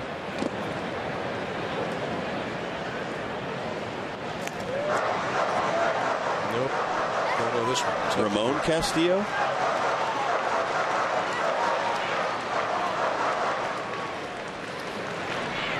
It's up to you, Dibs. Grounded to Guzman and short. Across the diamond. Nice play. And it's as good as you'll see. Very nice. Throws out. The leadoff batter in the 6th inning, Ramon Hernandez. Talking about going deep in the hole, Dibs. Look at this. Well, the first thing is you got to catch it. You know you don't have a fast runner coming down first base, and he just throws it towards first. Ramon Hernandez has had a frustrating series. So Hernandez is retired, and Jay Bruce, as we look at it once again, out by a couple of steps. Yeah, Wilkin Castro, Dallas Buck, Micah Owens. I apologize. I was reading the wrong biography. So there's 2 down in the 6th inning. Here's the answer to the Aflac trivia question. Aflac! Who the Reds acquire for Adam Dunn from Arizona? Oh, Mike Owens, Dallas Buck. You were right. Wilkin Castillo. So 2 down here in the 6th inning, and Alex Gonzalez up for the 3rd time, singled in the 2nd, scored a run. One of the 2 Cincinnati runs, and an RBI single to left in the 4th. He scored 1 and driven 1 in. 2 for today for the shortstop. RBI total goes up to 17. John landed 2 starts against Cincinnati, 1-0, and a 3.86 earned run average. Bounder down the 3rd base line is foul. John trying to help the ball club get some runs and get him his 4th win of the season, 3-5. And Michael Owens looking for his 4th win as well. He's 3-7. He hasn't won a ball game in a month. Lineup delivers a high fly to right. Kearns and Dukes over. Dukes will take it. Kearns ducks out of the way, and we go to the last of the 6th. The quick top of the 6th. 2-0 Cincinnati leading.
It is brought to you by Southwest Airlines. Book your next trip at southwest.com.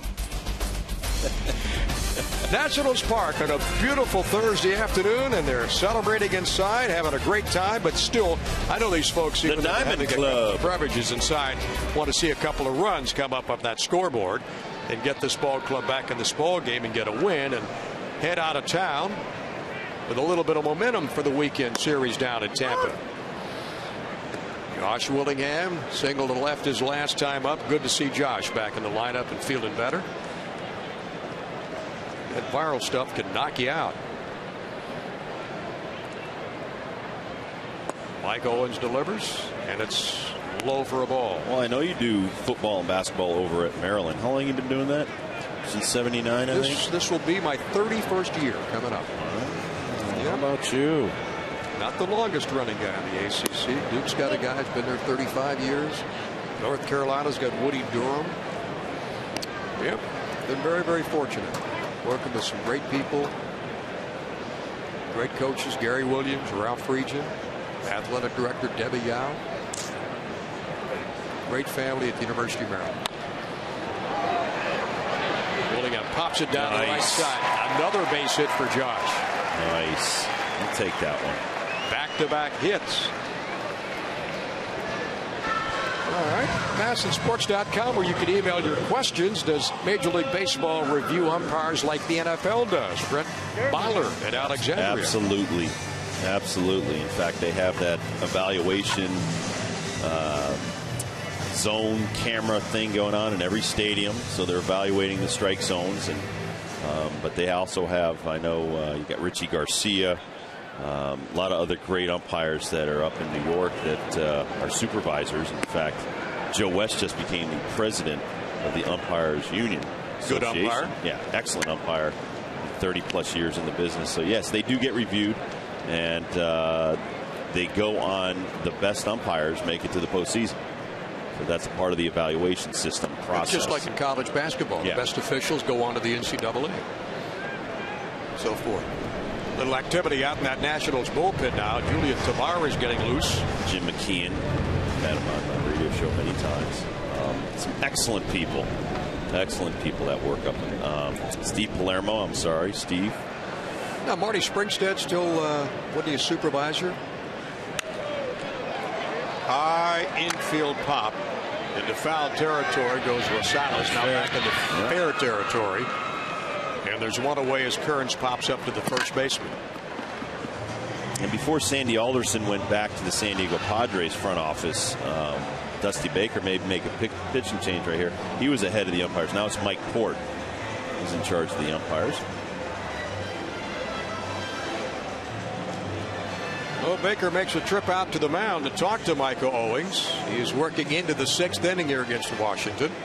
Got a 2-0 lead.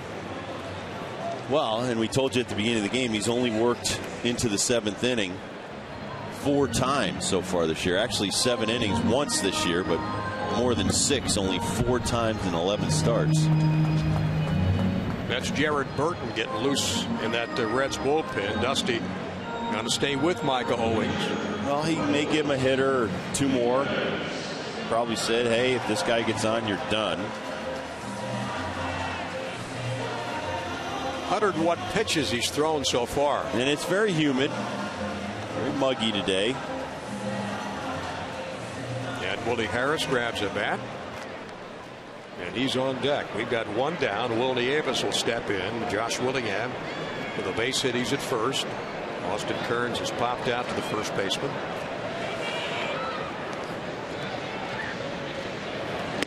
I think Manny Acta probably senses that if the Nationals don't get something going soon, you're going to be facing David Weathers, Arthur Rhodes, and Cordero. Francisco Cordero here at the end of the ball game, and one of the best bullpens around.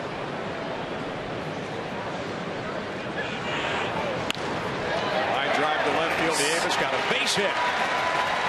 And the Nats catcher moves Willingham to second. And Nieves is now 1 for 2 for the afternoon. Will Nieves right here, Johnny. Very simple approach right here. I'm just going to try to make contact, put it in play. It was up enough in the zone for him to get a nice base hit into left field, but he has done a fabulous job. And that's only the Nationals' 4th base hit in this game. Willingham's got 2. Christian Guzman got one back in the 3rd, and Nieves collects hit number 4. And Willie Harris will pitch hit for John Lannon. Oh, no, wait a minute now. Nick Johnson heading up to the plate. Harris had a bat, but Nick's going to step in.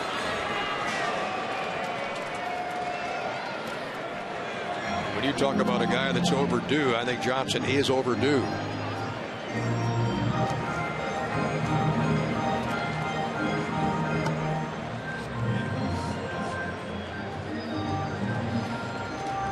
So Johnson went up to the plate, and Michael Owings is finished for the afternoon. Dusty Baker with a call to the Cincinnati bullpen.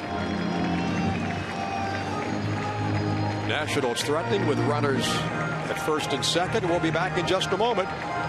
2-0 Cincinnati leading Washington.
Dugout. The Reds have got a 2-0 lead for him.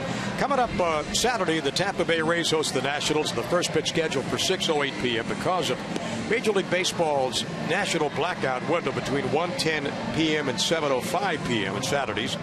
National will join that game in progress. Live coverage starting at 7:05. As the home team, Tampa Bay, chooses the game start time, decided to begin this game early on Saturday to accommodate a concert after the game. And since the start time falls within MLB's blackout window, MASN is prevented from showing the start of the game. Viewers encouraged to follow the game at MASNsports.com. Live game blogs and stats prior to the live television broadcast at 7:05. And after the game, MASN will still carry manager Matty Acta's post-game press conference, as well as player interviews and game highlights on Nats Extra with yours truly and Ray Knight. Nick Johnson will step in as a pinch hitter. He'll face the offerings of Jared Burton coming in out of the Arizona bullpen. And Nick is overdue. Runners at first and second. You see some tape going up his neck and his shoulder. And when you watch basketball, you see a lot of shoulders that are taped up like that. He must have some kind of shoulder ailment going on with that left shoulder. Over the last 10 games, a little bump on the road for Nick, 8 for 38.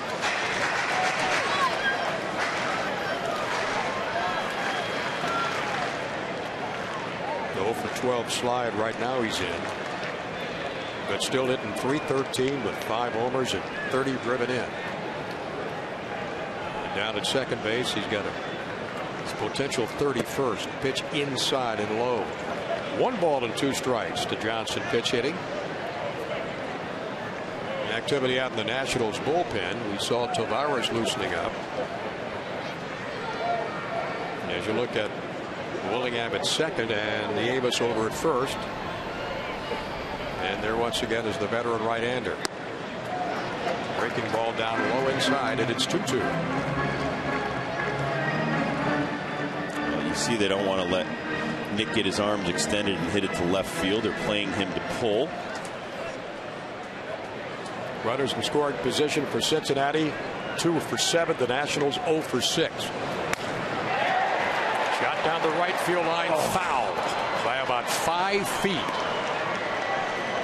They were pitching him to pull. He hit it down the right field line, Johnny. Come on, Nick, put him in play here. So Johnson checks his bat. A young souvenir for the young girl. 2 balls and 2 strikes to Nick.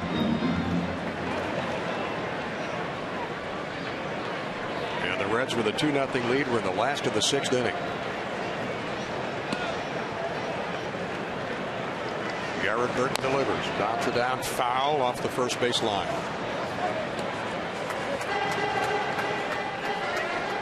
Now, Burton certainly not in the class of Rhodes or Cordero or Weathers, but still some pretty impressive outings. He's a nice bridge to the bridge to the closer. That'll be a very solid bullpen. Something that has been lacking in Cincinnati for many years. Johnson, base hit to right. Willingham around third. Here comes the throw to the plate. And he goes back to third. Now that was a great stop by Pat Listach. You're not kidding. Looked like he had a full head of steam. And Listach wisely held him up. Jay Bruce showing off the arm. Johnson with a base hit. And the Nats have got the bases loaded. Here's the base hit right here on a hanging breaking ball. Outer half. Nick Johnson smokes this into right. But watch Jay Bruce come up throwing. A short hop. Still, Willingham would have probably been dead at the plate. Bruce got a pretty good arm. Not when you have Guzman and Gonzalez and Zimmerman coming up. Guzman fouls off the first delivery. So Willingham at third. And Nieves at second. Nick Johnson at first. 2-0 ball game. The best threat the Nationals have been able to mount today. And there's one down. Guzman grounded to first, single to right, and grounded again to first in the fourth inning. Burton from the stretch. Gets quickly ahead 0-2. Yep. Likes to go inside on the lefties. He's doing it with Nick. He got caught trying to throw a breaking ball. Didn't get it down enough in the zone, and Nick jumped all over it. Well, Christian 5 for 13 in this series, including a home run.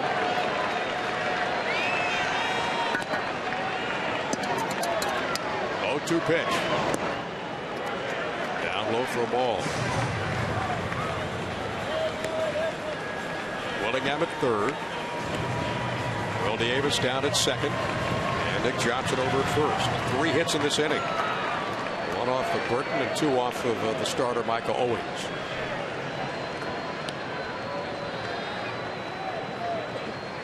And the 1-2. Good eye for Guzman outside for ball 2.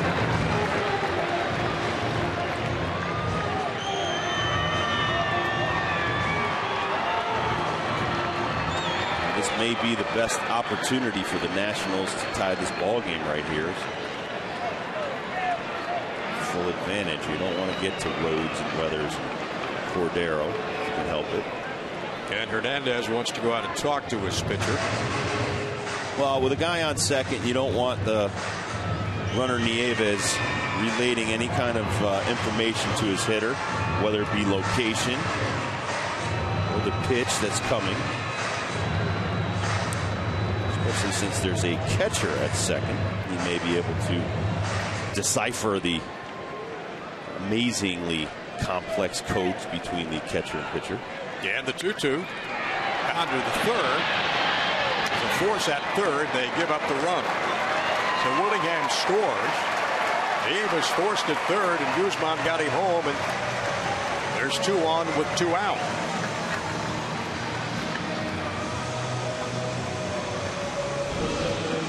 Well, right here, just trying to put the ball in play. You see Christian Guzman slap it to third base. That's going to get at least 1 run in. Cut that lead in half. Probably had a play at home there on Willingham. Hairston takes the smart play. Get it out any way you can right there. 2 outs. But in the replay, it looked like he could have maybe had a play home. John Lannon, deep in thought right there on the bench. Did his job. Did a great job again today. He has been our hard luck starter this year. 6 innings pitched. Yep. And he has lowered his ERA. It's well under 3 now after that last start, and with today, it's going to be well in 3s. 2 runs and 5 hits allowed by John. Only 1 of the 2 runs earned about 5 starts ago, left-handed hitters were hitting about 365. Gonzalez swings and flies it to center. Willie Tavares hauls it in, but the Nationals get on the board. We head to the top of the 7th. Now it's a 1-run game, 2-1 Cincinnati.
Bottom of the 6th inning, get your red on and buy yourself a Grand Slam flex plan today.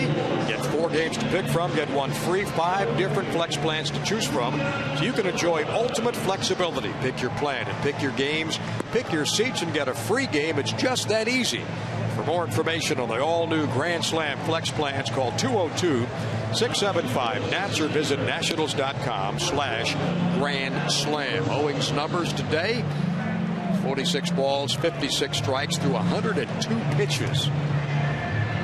He's in line to get the win unless the Nationals can come back and take this lead.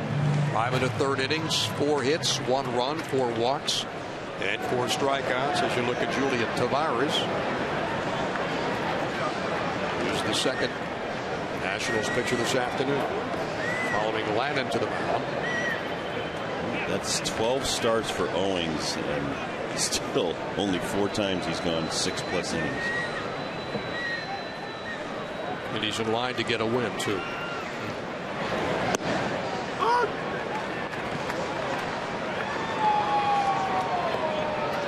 Leading off the Cincinnati 7th, Adam Rosales, the first baseman.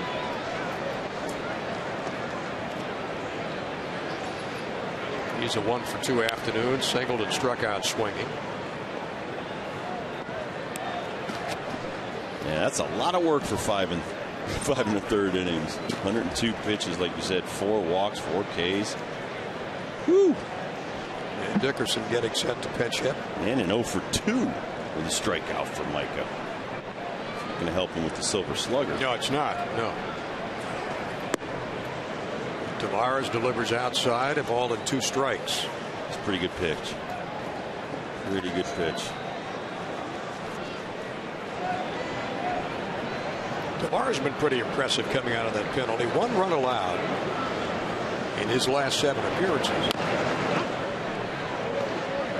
And I think with the success of Ron Vallone, Mike McFarland, it's been tough to get proper work for Julian Tavares. He's a sinker baller. He needs to be tired, and that requires a lot of work. I'm sure he's been getting a lot of side sessions in. He's not in a game. From Santiago, the Dominican Republic, 35 years of age.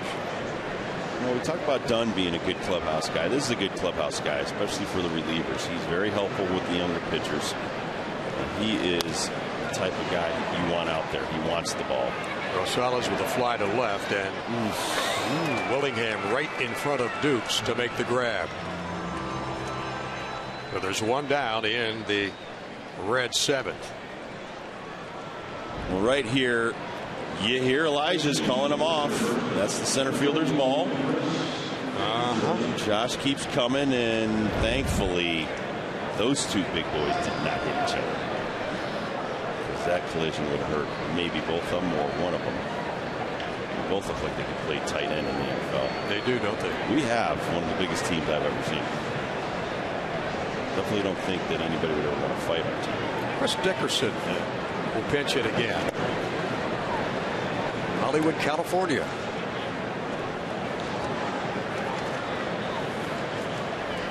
Two to 1 Reds in the top of the 7th at Nationals Park.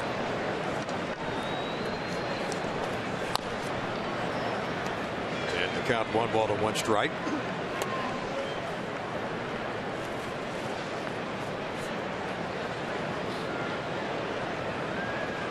And they've still got Rhodes in that bullpen. They've also got Weathers in case he's needed, and Cordero. Now the pitch to Chris Dickerson, fouls it back. He was 0 for 1 last night, and 1 for 1 as a pinch hitter on Tuesday.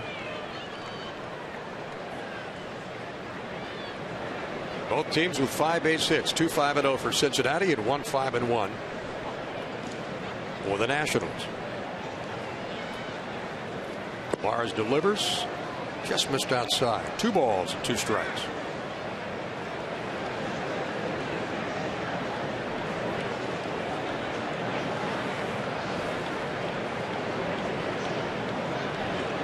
Nobody on in the 7th inning.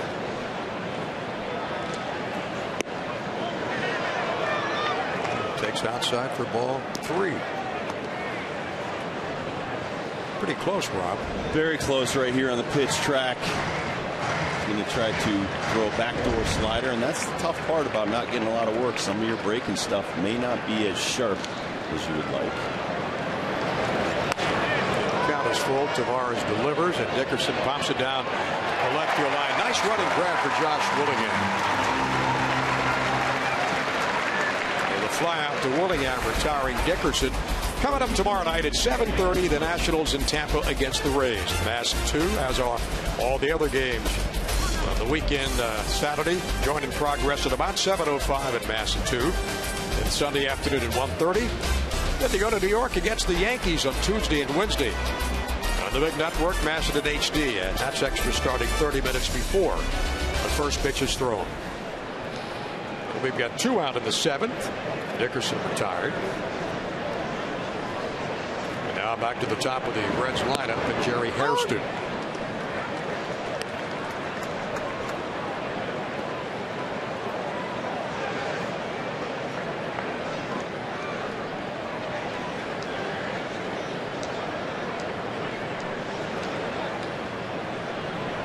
The 0-1 pitch, and Hairston swings through and strike 1.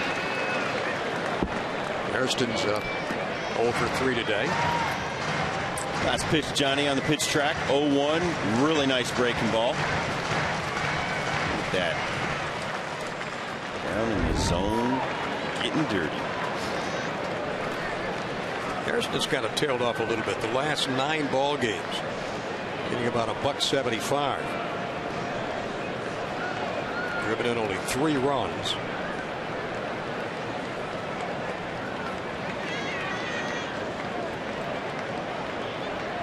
Mars, the 0-2 pitch. Pops in front of Will Nieves, throws the ball out of play. Interesting. Some nights they've got Hairston leading off. Some nights they got Willie Tavares leading off. Tavares should be the leadoff guy, but his lack of production in that role, flip-flopping those guys, trying to get one of them to take over the leadoff role. But Tavares, the speedster, I don't even know if he has a hit this series. 0 for 3 today. Well, Julian Tavares racks up a strikeout as the veteran right-hander heads for the dugout.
Southwest Airlines. Book your next trip at southwest.com. And by PNC Bank. PNC leading the way. As we go to the bottom of the 7th here at Nationals Park in a 2-1 ball game. Nats trying to tie this thing and take the lead and get on the road with a victory and some momentum. Ryan Zimmerman leading off. Put up your Dukes. Then Elijah Dukes. There's your sir, right there. Looks like a future national player. New pitcher for the Cincinnati Reds, Carlos Fisher, who shut out opponents in 4 of his 5 appearances this year. And his numbers this year: 6 games in appearance, 1-0 record. ERA at 2.45. 4 walks and 9 strikeouts. Pitched against the Cubs on Sunday, facing 4 batters. 1 2/3 against Chicago. And the Nationals have got the number 3, 4, and 5 hitters in the lineup to face him. Ryan Zimmerman. 2 balls and a strike to Ryan. Flew to left, walked, and flew to right.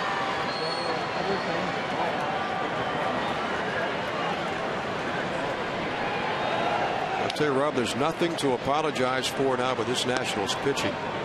The starters and the bullpen really on the same page, and we get the bats get in there with them. It's going to be all right. Tyrone Martis looking on. Fisher last year 5-0, a 1.04 ERA in 14 games at the end of the season.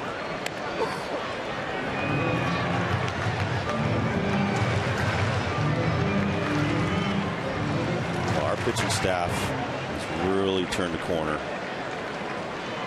As I said today, Steve McCaddy is holding these guys accountable for their performances.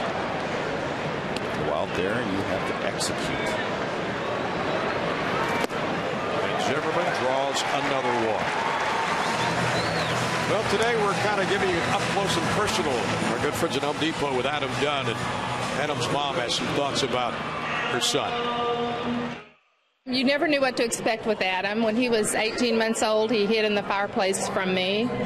Couldn't find him for 45 minutes, and he opened the glass doors and said, "Hi, Mama." And his mom was thrilled. How about that? Hiding in the fireplace. Yeah. There's some ammunition next time you see Adam, huh? Zimmerman at first. Carlos Fisher facing his first batter, walks him. So Dunn against Fisher now with a man at first. That's the tying run down there.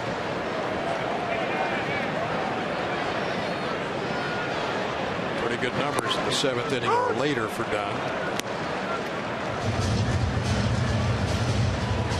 Walked, struck out swinging, and flew out to center. Patsy stay-at-home mom.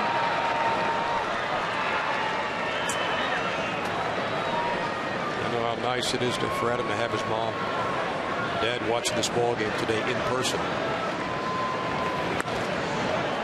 So they're going to pop up on the infield. And there's 1 down. So Hairston with an easy grab at third. Zimmerman staying at first, and Elijah Dukes will step in. Struck out the last 2 times he's been to the plate. 0 for 3 afternoon.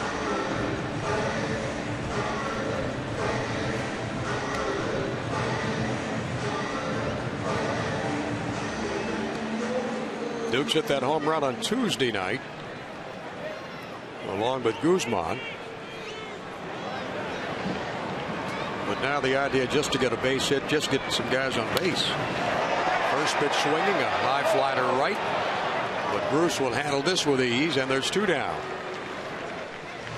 Coors Light Freeze Can, brought to you by Frost Brewed Coors Light, the world's most refreshing beer. Well, Johnny, right here, Christian Guzman's going to slap it to third, freeze it. Hairston catches it. Does he have a shot at the plate on Willingham? Maybe. But he chooses to just go over and take the sure out. They would get out of that inning keep the score 2-1. So Coors Light freeze cam. And the Reds with a run in the second, a run in the fourth. They've got a 2-1 lead. Josh Willingham has had base hits his last 2 times up. He's got 2 of the National 5 hits. Throw back to first, Zimmerman back safely.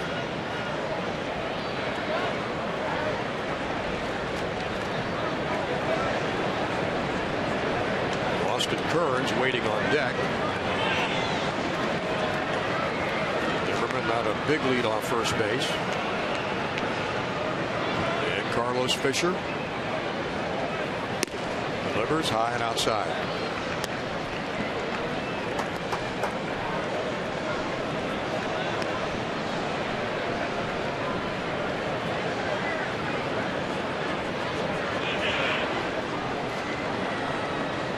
Bottom of the 7th with a runner on.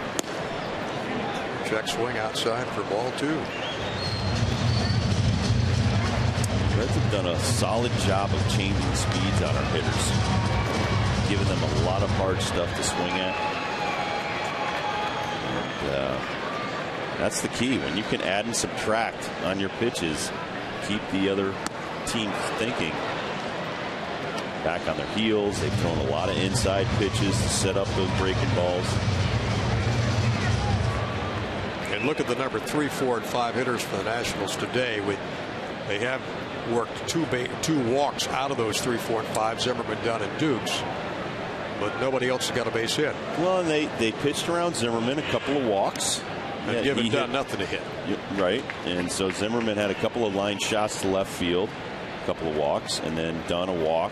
Nothing to hit, and then Elijah Dukes a couple of Ks and a fielder's choice. So that's the kind of stuff that's going to kill you if the middle of the lineup is being pitched around. The other guys on the team have to step it up. Well, Fisher falls behind. 3 balls and a strike to Willingham. Well, they may even try to pitch around Josh to go after Austin Kearns, who's has not been swinging the bat real well lately. And as you said, 2 of the 5 hits today from Josh Willingham.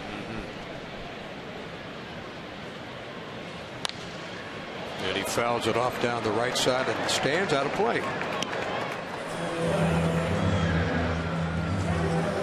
Greg Stabben goes tomorrow night against Tampa. They get Matt Garza and Zimmerman on Saturday and Detweiler on Sunday. We talked about trading prospects for some players, and Matt Garza came over in the Delman Young trade 2 years ago for Minnesota Twins, and turned out to be one of their best pitchers down the stretch for the Rays in their quest for the World Championship last year, going all the way to the World Series. So Zimmerman running in that. Couple of walks here. Willingham draws a 2-out walk. So let's see if Austin Kearns can break out of it. Here are the 2-1 ball game. Johnny Holiday along with Rob Dibble with you. Bob Carpenter back with the ball club tomorrow night as the team heads to Florida for a weekend series against Tampa. And here it's a 2-1 game. We're in the bottom of the 7th. Mats did get a run across in the 6th. And Austin Kearns will step in. He walked in the 2nd, then struck out and popped out his last 2 appearances. Yeah, I don't think they wanted a whole lot to do with Josh Willingham. I think they wanted to attack Austin Kearns right here, and even putting the tying run at 2nd to do it. Well, Fisher has walked 2. And this is first inning of relief. Walked Zimmerman. Now he's walked Willingham with a pitch to Kearns. And it's no balls and 2 strikes. Austin's last 10 games, 4 hits. No extra base hits. And he's behind in the count now. Fisher steps off that rubber.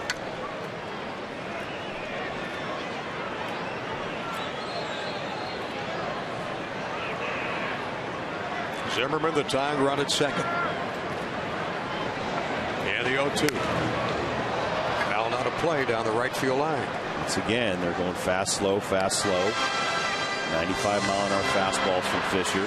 83-mile-an-hour curveballs. It's a heck of a 12-mile-an-hour differential.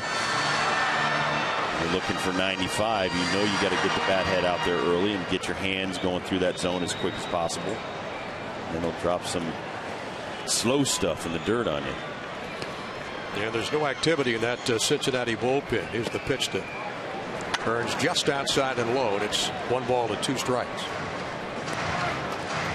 Jesus Colome in our bullpen. Fisher from Duarte, California. Picked for the Reds in the 11th round of that June 2005 first-year player draft. And the 1-2 to Kearns. Jack swing. Did he go through? Yes, he did. And that's the end of the inning. And the Nationals threaten but can't get that tying run across. We go to the 8th at Nationals Park.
Along with Rob Dibble, the Nationals still trying to get back in this ball game, trailing only by a run, but now time beginning to be a major factor in this game. Time running out in the ball clock. Well, it's been a great pitch series by our staff. I mean, the starters have done their job, the bullpen's done their job. Now it's time we need some offense right here. You're down a run.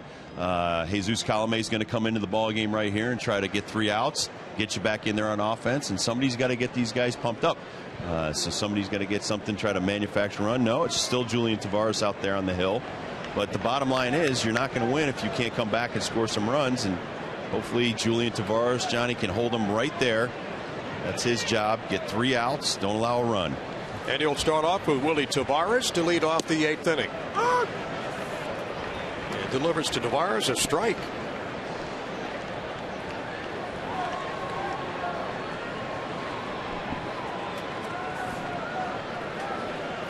Two 5-0 for Cincinnati, 1-5-1 for the Nationals.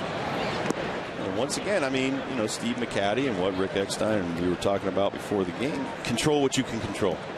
If you can get 3 outs, get 6 outs, do that, and you know, you can hold your head up. I think it's just a question right now. It's some well-pitched innings by the Cincinnati Reds pitchers are the difference in this series. It's been a well-fought series by the Nationals, one of the best of the season. That ball just foul down the third baseline. When you look at Tavares' resume, 35 years of age, 6'2", 195, born in Santiago, Dominican Republic. Started off in the major leagues with Cleveland and with the San Francisco, Colorado, the Cubs, Florida, Pittsburgh, the Cardinals, the Red Sox, the Braves, Milwaukee, and he's still pitching and still pitching effectively.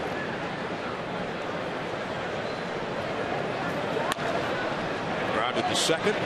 Alberto Gonzalez on the first, and there's one away in the 8th. You can follow the Nats on your iPhone and iPod Touch with MLB.com. At Bat 2009. It features play-by-play. It features video highlights and live audio broadcasts. Visit Nationals.com on your iPhone or iPod Touch to purchase. Tavares retires the first batter he faces here in the 8th inning.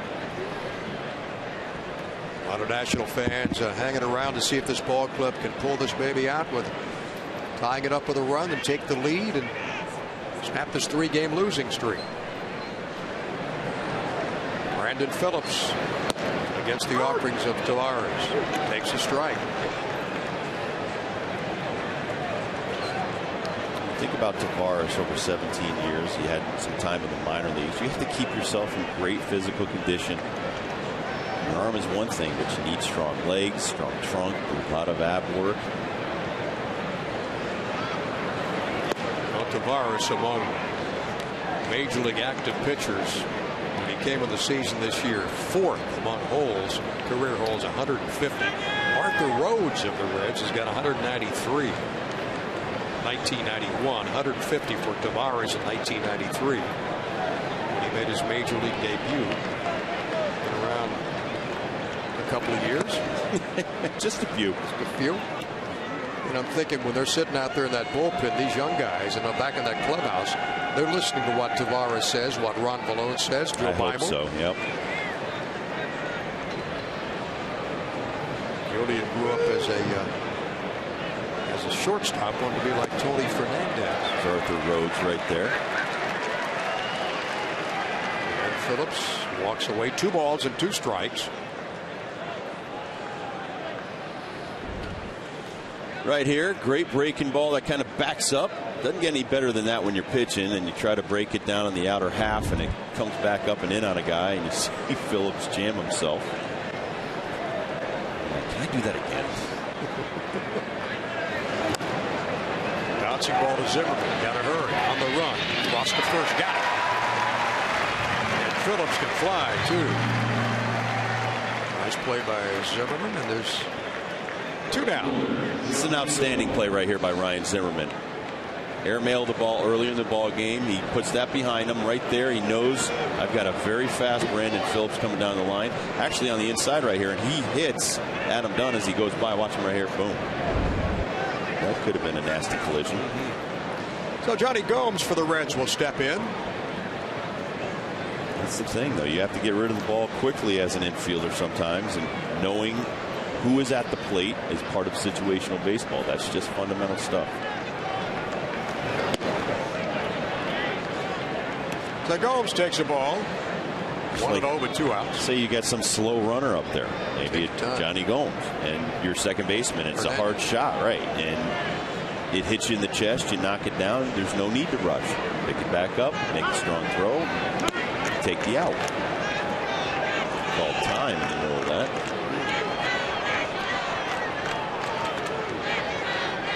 Tavares hoping to make it a 1-2-3 8th inning. Nobody on, and outfield playing him straight away. And not too deep either. Gomes take a strike on the outside corner. 92 in the gun for that pitch from Tavares. Gomes with a .323 batting average, no home runs this year, and only 6 RBIs. A late swing at a fastball, and it's 1 ball and 2 strikes.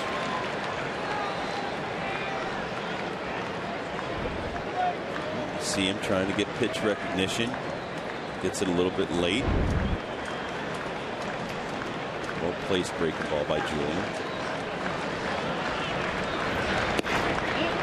Backup slider that you're lucky that's not over the center of the plate. It worked against Brandon Phillips and jammed him.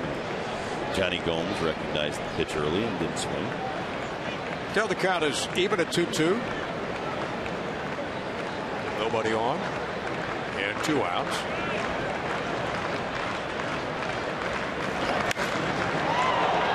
A long fly ball foul. He has no home runs. Keep that in mind. Hit off but that thing was a shot. A hit off the Exxon sign in foul territory out down the left field line. It's about 350 feet away, isn't it? Yeah. Yeah. You saw him shorten up the swing right there with 2 strikes on him. Johnny Holiday, Rob Dibble, Debbie Taylor with you this afternoon, and a kind of a rare Thursday afternoon ball game for the Nationals. The 2-2 to Gomes. Got away from Nieves, and it's 3 balls and 2 strikes. I think Julian got a little bit squirrely right there after he sees a guy hit your ball down the left field line about 350 feet. To overthrow the slider a little too much.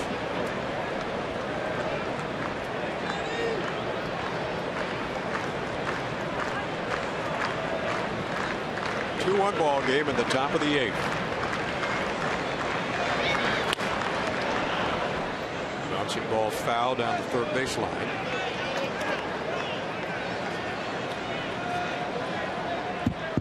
Keep in mind, coming up after this ball game on our Nats Extra post game,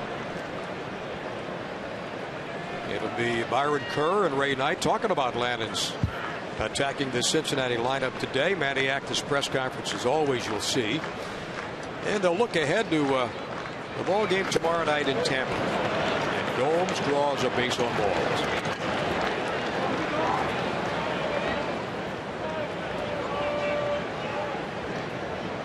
So Gomes is on with 2 out, and Ramon Hernandez looking for his first hit of the afternoon. We'll see what he can do against Julian Tavares.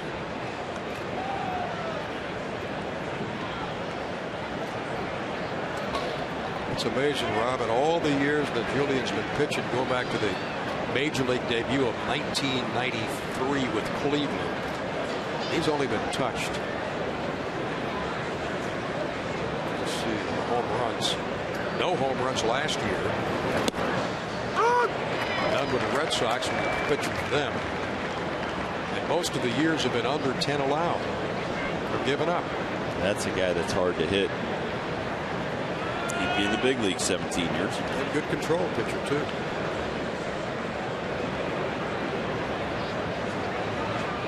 No balls and a strike.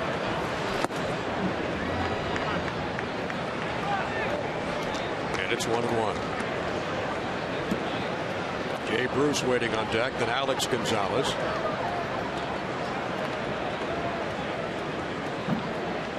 Nats with their only run in the 6th inning, trail it 2-1. What has been a series where Washington just not able to get more than 2 runs. 2 Tuesday night, 2 last night, and 1 today.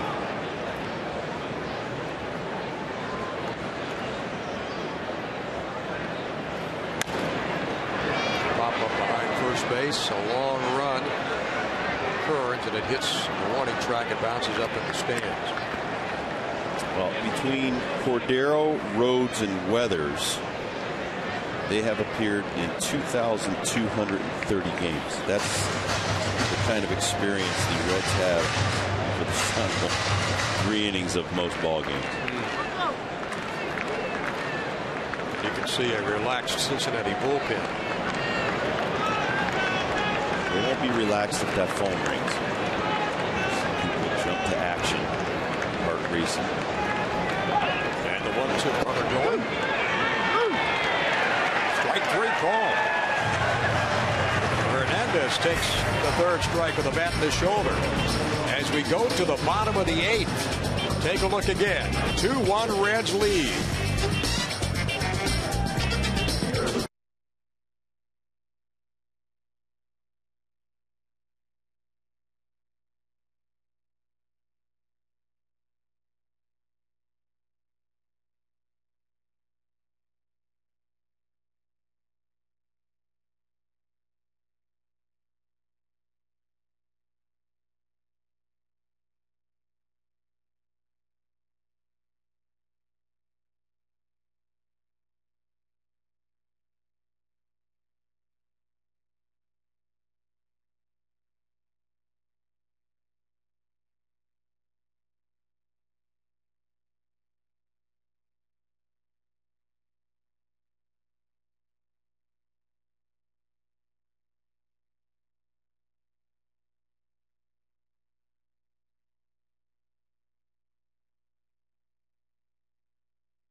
Welcome back to Nationals Park. Johnny Holiday along with Rob Dibble. Gonzalez today for the Reds, 2 for 3 in RBI with a run scored. Michael Owings goes 5, gives up 4 hits and unearned run, walks 4, strikes out 4. John Lannon pitching well enough to win this game, Rob.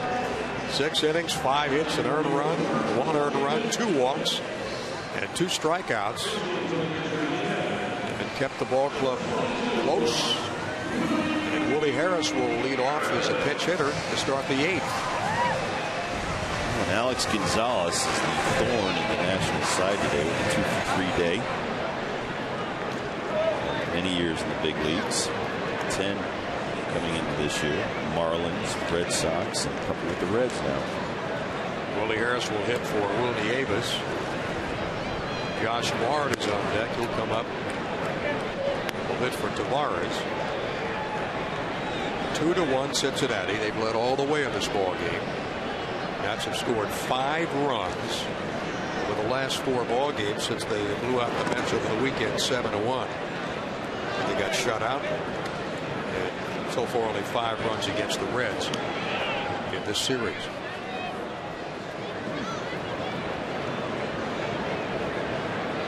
Harris digging in. Trying to convince Willie that he's got to become a Maryland football fan instead of a Florida State fan. Seminoles. Yeah, he's not. He wasn't buying it.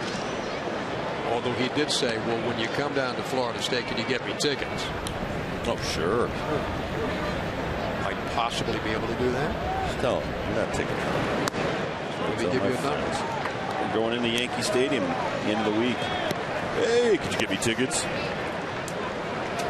Anxious to see get your response about home runs are flying out of that park, aren't they? Yeah, I mean, it's when you look at the pictures side by side on the internet.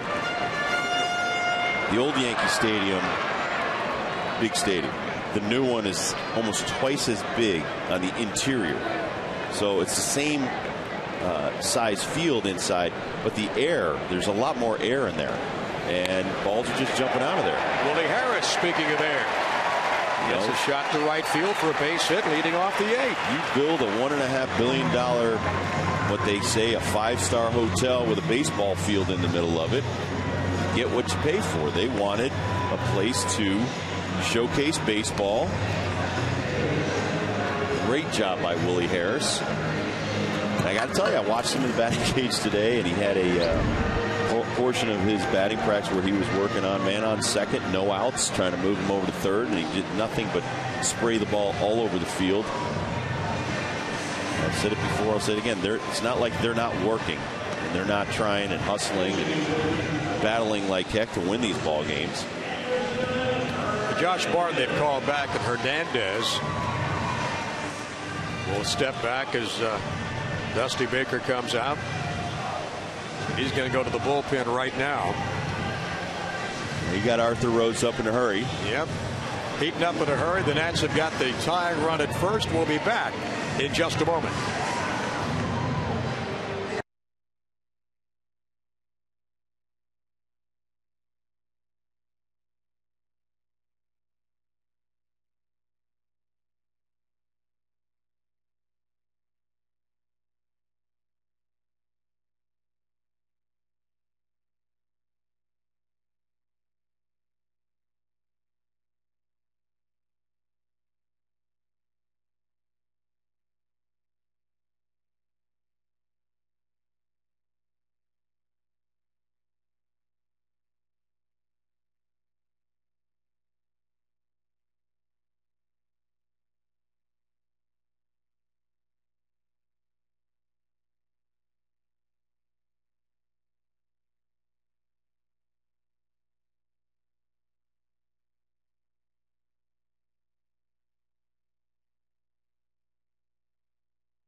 Inning, 1 on and nobody out. A call to that Cincinnati bullpen. Coming up tomorrow night, the Nats are on the road at Tampa, 7:30 on Masson 2. Craig Stammen going for his first career victory as a Major League hurler, one of the outstanding young rookie right-handers and rookie starters for the Nats, 6.45 ERA. Matt Garza will oppose him. He's 4-4. Coverage beginning at 7 o'clock with Nats Extra, hosted by Ray Knight and yours truly. So Lance Nix has moved to left field in place of Johnny Gomes for Cincinnati. And Daniel Ray Herrera, 24-year-old out of Odessa, Texas. 5'6" of them, 165 pounds. You do that very well. Frighteningly well. Bill Herrera on the year. Good screwball pitcher. Well, they can run these guys out there. Almost all of them have 25-plus appearances. This is his 26th of the year with a 1.5 ERA. Daniel Ray making his first appearance in the series. The left-hander. Ball hit Willie Harris. And he is hurt. A rocket throw from Hernandez. Trying to get Harris picked off. And right here, Herrera throws it to the catcher, and had a play on with the first base. Actually, this is the one they did last night, where the first baseman charges and Phillips comes in behind, and we'll get it hit him right on the right ankle, I think. Yeah, the instep or the ankle of that right leg. And Willie's a tough guy. Come on. Yep. Not coming out of the game. Nothing. Harris stays. He's yelling at Phillips. It'll take more than that to get me out of the game. Anderson Hernandez hitting for the pitcher. Man on, nobody out. Bottom of the 8th, 2-1 lead. And the Nats trying to tie it up. Did it last night in the bottom of the 9th. No reason they can't do it today. The pitch on the ground in the 3rd. Past the 3rd baseman. Hernandez is on, and Harris will make the turn and stay at 2nd. Back-to-back base hits. 2-1. Nobody out of the 8th.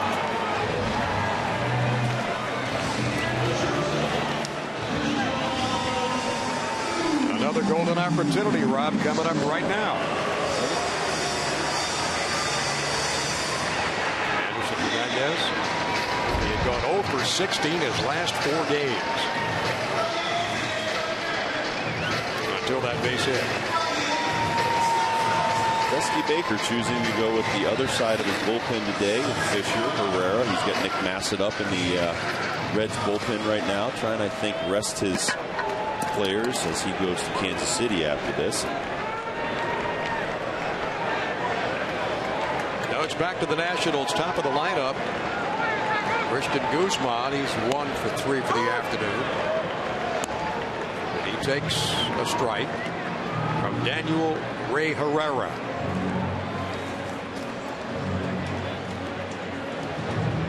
Twenty-sixth appearance of the year, 0-1 his record, with a 1.59 earner run average.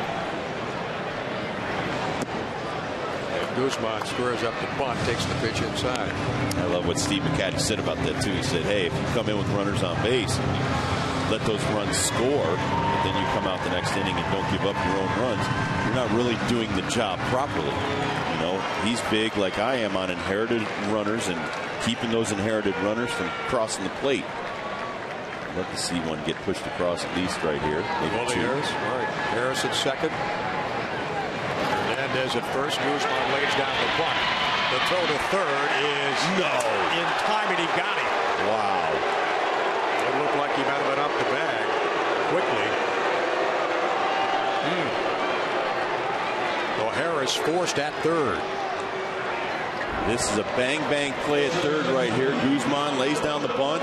Herrera quickly goes to 3rd.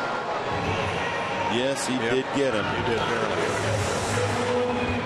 So there's one away here in the 8th. Look at it again. I am amazed with these Reds. They just want to go to 3rd as soon as they catch a bunt. with a heads-up play, but he knew exactly where he wanted to go. Well, you got to bounce off the mound as a pitcher. Look at that big hook. Alberto Gonzalez takes a 67-mile-an-hour frisbee from Herrera. That's like a Levi Hernandez pitch. Gonzalez 0 for 2 for the day. Walk and hit by pitch. And Herrera brings it 83 in the gun. Well, that 83 looks 93 after 67. And he's ahead in the count. No balls and 2 strikes. Ryan Zimmerman next, 1 down. Hernandez at second, fouled off down to the right side out of play. Guzman at first. In a 2-1 game, Reds up by a run in the bottom of the 8th inning at Nationals Park. The Reds are 12th in fielding in the National League. They've committed 42 errors. The Nationals are still first, or 16th, 56 errors in 57 games. Man, that play to third a couple of times has hurt us today. And the pitch, swung and fouled back again.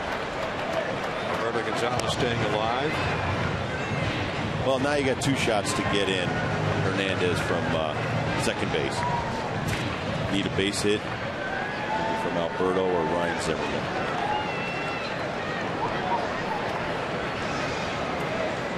Guzman with the lead off first, not playing him tight. And the pitch pops to right, base hit. And Fadlistad's holding up. The runner at third base. The Nats have got the bases loaded with a 1 out. On Guzman's base, or the Gonzalez base hit. Guzman to second. Hernandez to third. That's going to be it for Herrera, but what a job by Alberto Gonzalez. That was an off-speed 70-mile-an-hour frisbee, and he waited and drove that into the outfield. Great job by Alberto right there. Yeah, Dusty Baker back to the mound again, the Red skipper. The Daniel Ray Herrera has some struggles, can't get the job done. Nats with a golden opportunity. Will be back in a minute.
It is brought to you by Southwest Airlines. Book your next trip at southwest.com.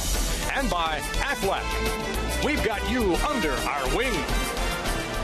And a very, very pleasant good afternoon. We're at Nationals Park. Johnny Holiday sitting in for Bob Carpenter this afternoon, along with the Dipster, Rob Dibble, and some of the fans anticipating getting one of these runs home to tie it. Maybe 2 to take the lead in the bottom of the 8th inning. The bases loaded. They've gone to that bullpen again. Nick Bassett came in last night and got the win in 2 innings pitched in that 12-inning affair. Well, Ryan Zimmerman's hit into 11 double plays this season, 4th most in the major leagues. He has to change his approach right here because Nick Bassett's thinking double play, get out of this inning right here with the lead. So you have to know that situationally, coming up to the plate, he's going to be trying to get me to ground the ball somewhere. You have to try not to do that. All right, Hernandez at third, Guzman at second, Gonzalez at first. A good look at the reliever, Nick Bassett. Nowhere to put Zimmerman with the one away in the eighth. He jumps ahead of the count, 0-1. Nationals all-time leader of runs and hits and doubles and homers and RBIs and games played. And a chance to do some serious damage with a base hit here. Outfield shaded just a little to the right. Zimmerman is outside.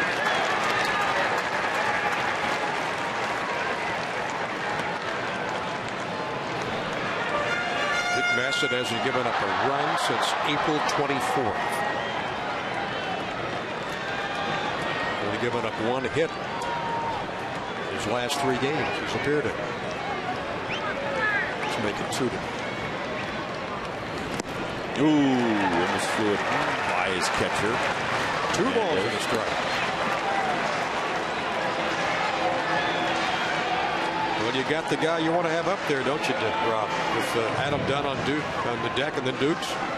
Well, someone's got to come through right here, hit at least, or at worst, a fly ball deep to the outfield. Just to tie the game up. Check swing. He did not go through. The count is 3-1.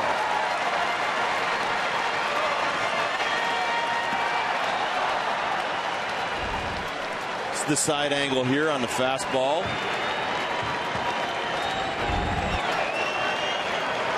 Bassett's walked only one batter his last 9 innings out of the bullpen. 3-1 to Zimmerman. Sacks are full. 2-1 ball game. Bottom of the 8th. Down to the short. The throw to second. Back to first. Go. And the run will score. And the Nationals have taken the lead. Boy, were we due for that. You're not kidding. Hernandez from third scores. Guzman comes in to score. And the Nats have got a 1-run lead. Wow.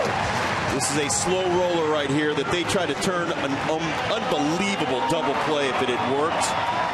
Sometimes you're trying to do too much right there. Great takeout in second by Christian Guzman.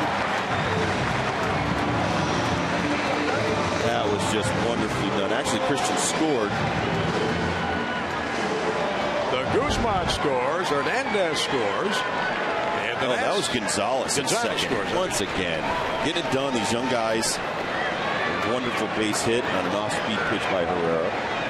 And the runs by Guzman and Gonzalez, Hernandez, and the Nats have a lead of 3-2. Long time coming. Now they got to hold it. Adam Dunn looking for his first base hit, 0 for 3 for the afternoon.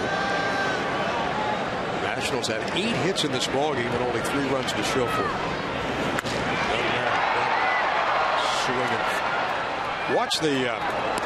Well, this is the defining moment right here. Alberto Gonzalez going hard into Brandon Phillips and taking him out, and then the throw gets by Gonzalez over at first base. All the way into the dugouts. So 2 runs come in instead of 1. Nationals are up 3-2 here. In the bottom of the 8th. Down with a wide stance at the plate. Pitches, catches the outside corner for a strike. Gonzalez's stock has gone way up in my book in the last few days. 5 for 5 in the pinch hitting role. That at bat right there, the takeout in second. Well, he got sent down for a month. Did wonders for him. Paid off, didn't it? 1-2 delivery. Adam Dunn with Zimmerman down at first base. And any guy that gets sent down, Johnny, they'll say the same thing. The only place to play is up in the major leagues. So it's not just about going down there and working on stuff. Sometimes guys need an attitude adjustment, but Alberto just needed to work on a few things defensive-wise and shortening up his swing, and he's done everything.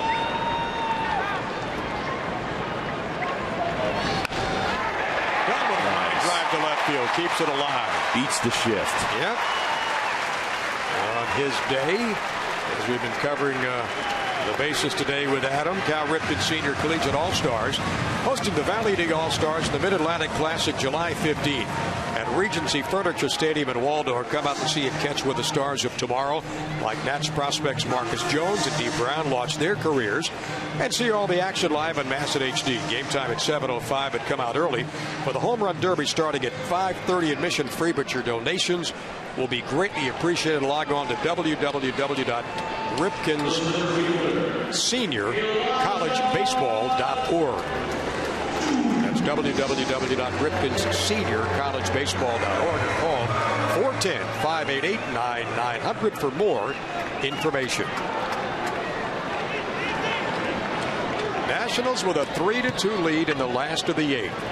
And they're still alive. Dukes fouls it off to the left. Zimmerman at second. Dunn at first.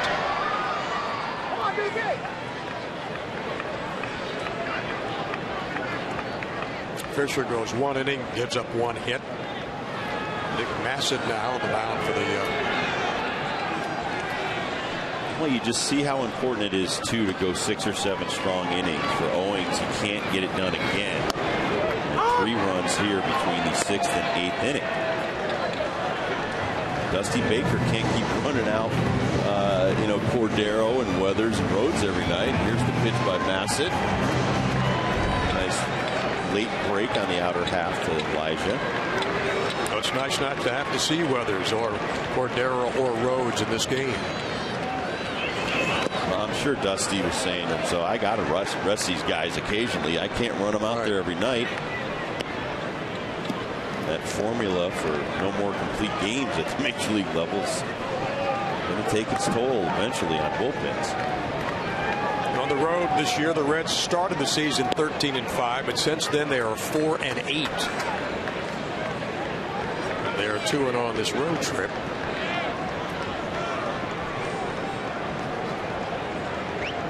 And the 1-2 delivery. And Dukes evens up the count at 2 balls and 2 strikes.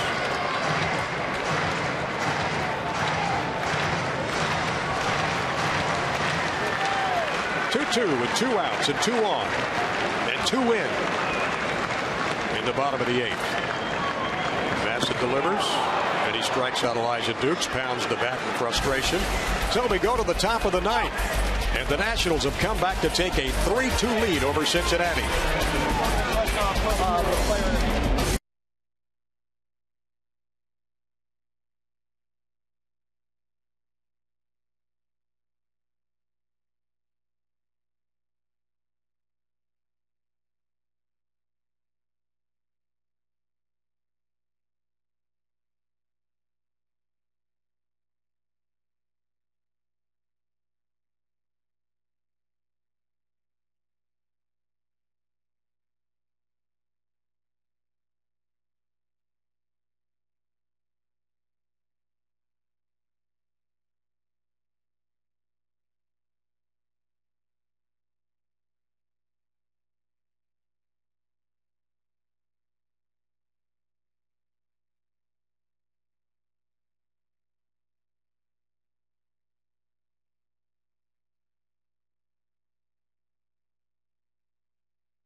They lead Cincinnati 3-2 as we go to the top of the 9th.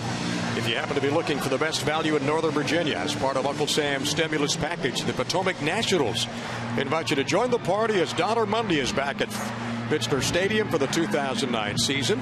The Potomac Nationals and the Washington Post have teamed up to give you tickets and hot dogs for just $1 each. The next dollar off day is Monday, June 15th. Be sure to bring $1 and come see the future stars of your Washington Nationals. For information, call 703-590-2311 or log on to PotomacNationals.com. Josh Bard will be behind the plate catching Joe Beimel.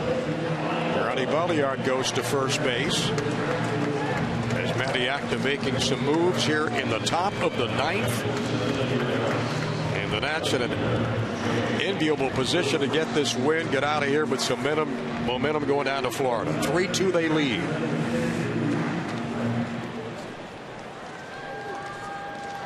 And Joe Beimel this year pitched well in his last 7 games.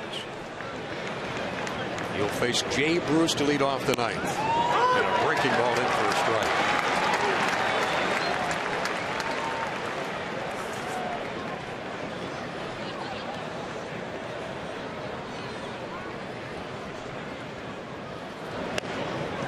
Bounder back. Zimmerman cuts it off on the run. Fires across the belly yard. 1 down. Nice job by Ryan Zimmerman.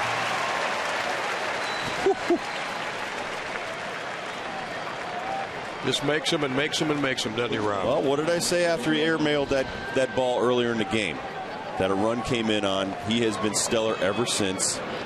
As a pitcher, you have to forget the 1 error and think about the 9 he makes out of 10.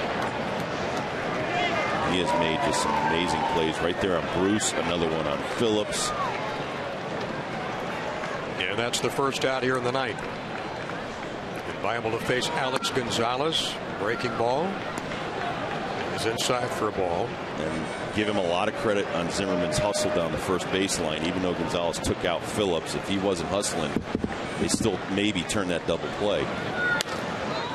Swinging a fly ball to left. Drifting back is Guzman, calling off Willingham. Then Willingham calling off Guzman and makes the catch. That's the right play.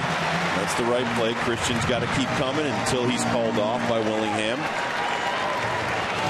Got the Verizon Files Nats Extra Post game coming up with Byron Kerr and Ray Knight in just a couple of minutes. And hopefully they'll be talking about a Nationals win tonight. 3-2 they lead with 2 outs in the top of the ninth. And Joe Beimel has retired Jay Bruce and Alex Gonzalez. And now will face the Reds first baseman Adam Rosales. Nice. You saw Josh Bard behind home plate. He wanted that pitch low, and Beimel hit his spot perfectly. Beimel throwing scoreless ball in 17 of his 24 appearances overall. And the veteran left-hander breaking ball for a strike. Fans are on their feet at Nationals Park. And also give Nieves and Bard a lot of credit. Ever since they found out Jesus Flores was going to be done for the year, they've been flip-flopping and done a great job of platooning as catchers. The 1-1 to Rosales. Breaking ball just inside. Had a notion, didn't he? Joe Beimel's born in St. Mary's, Pennsylvania, 31 years of age. Last pitch is going to crisscross the plate here on the pitch tracks. And the count is 2-1. Beimel delivers. Swing and a fly to right. Kearns should have it. Ball game is over, and the Nationals have won. They snapped their 3-game losing streak. They come from behind to do it, and the final is 3-2 over Cincinnati. Well, Johnny, we stole one there, and that's just what the doctor ordered. Wonderful job by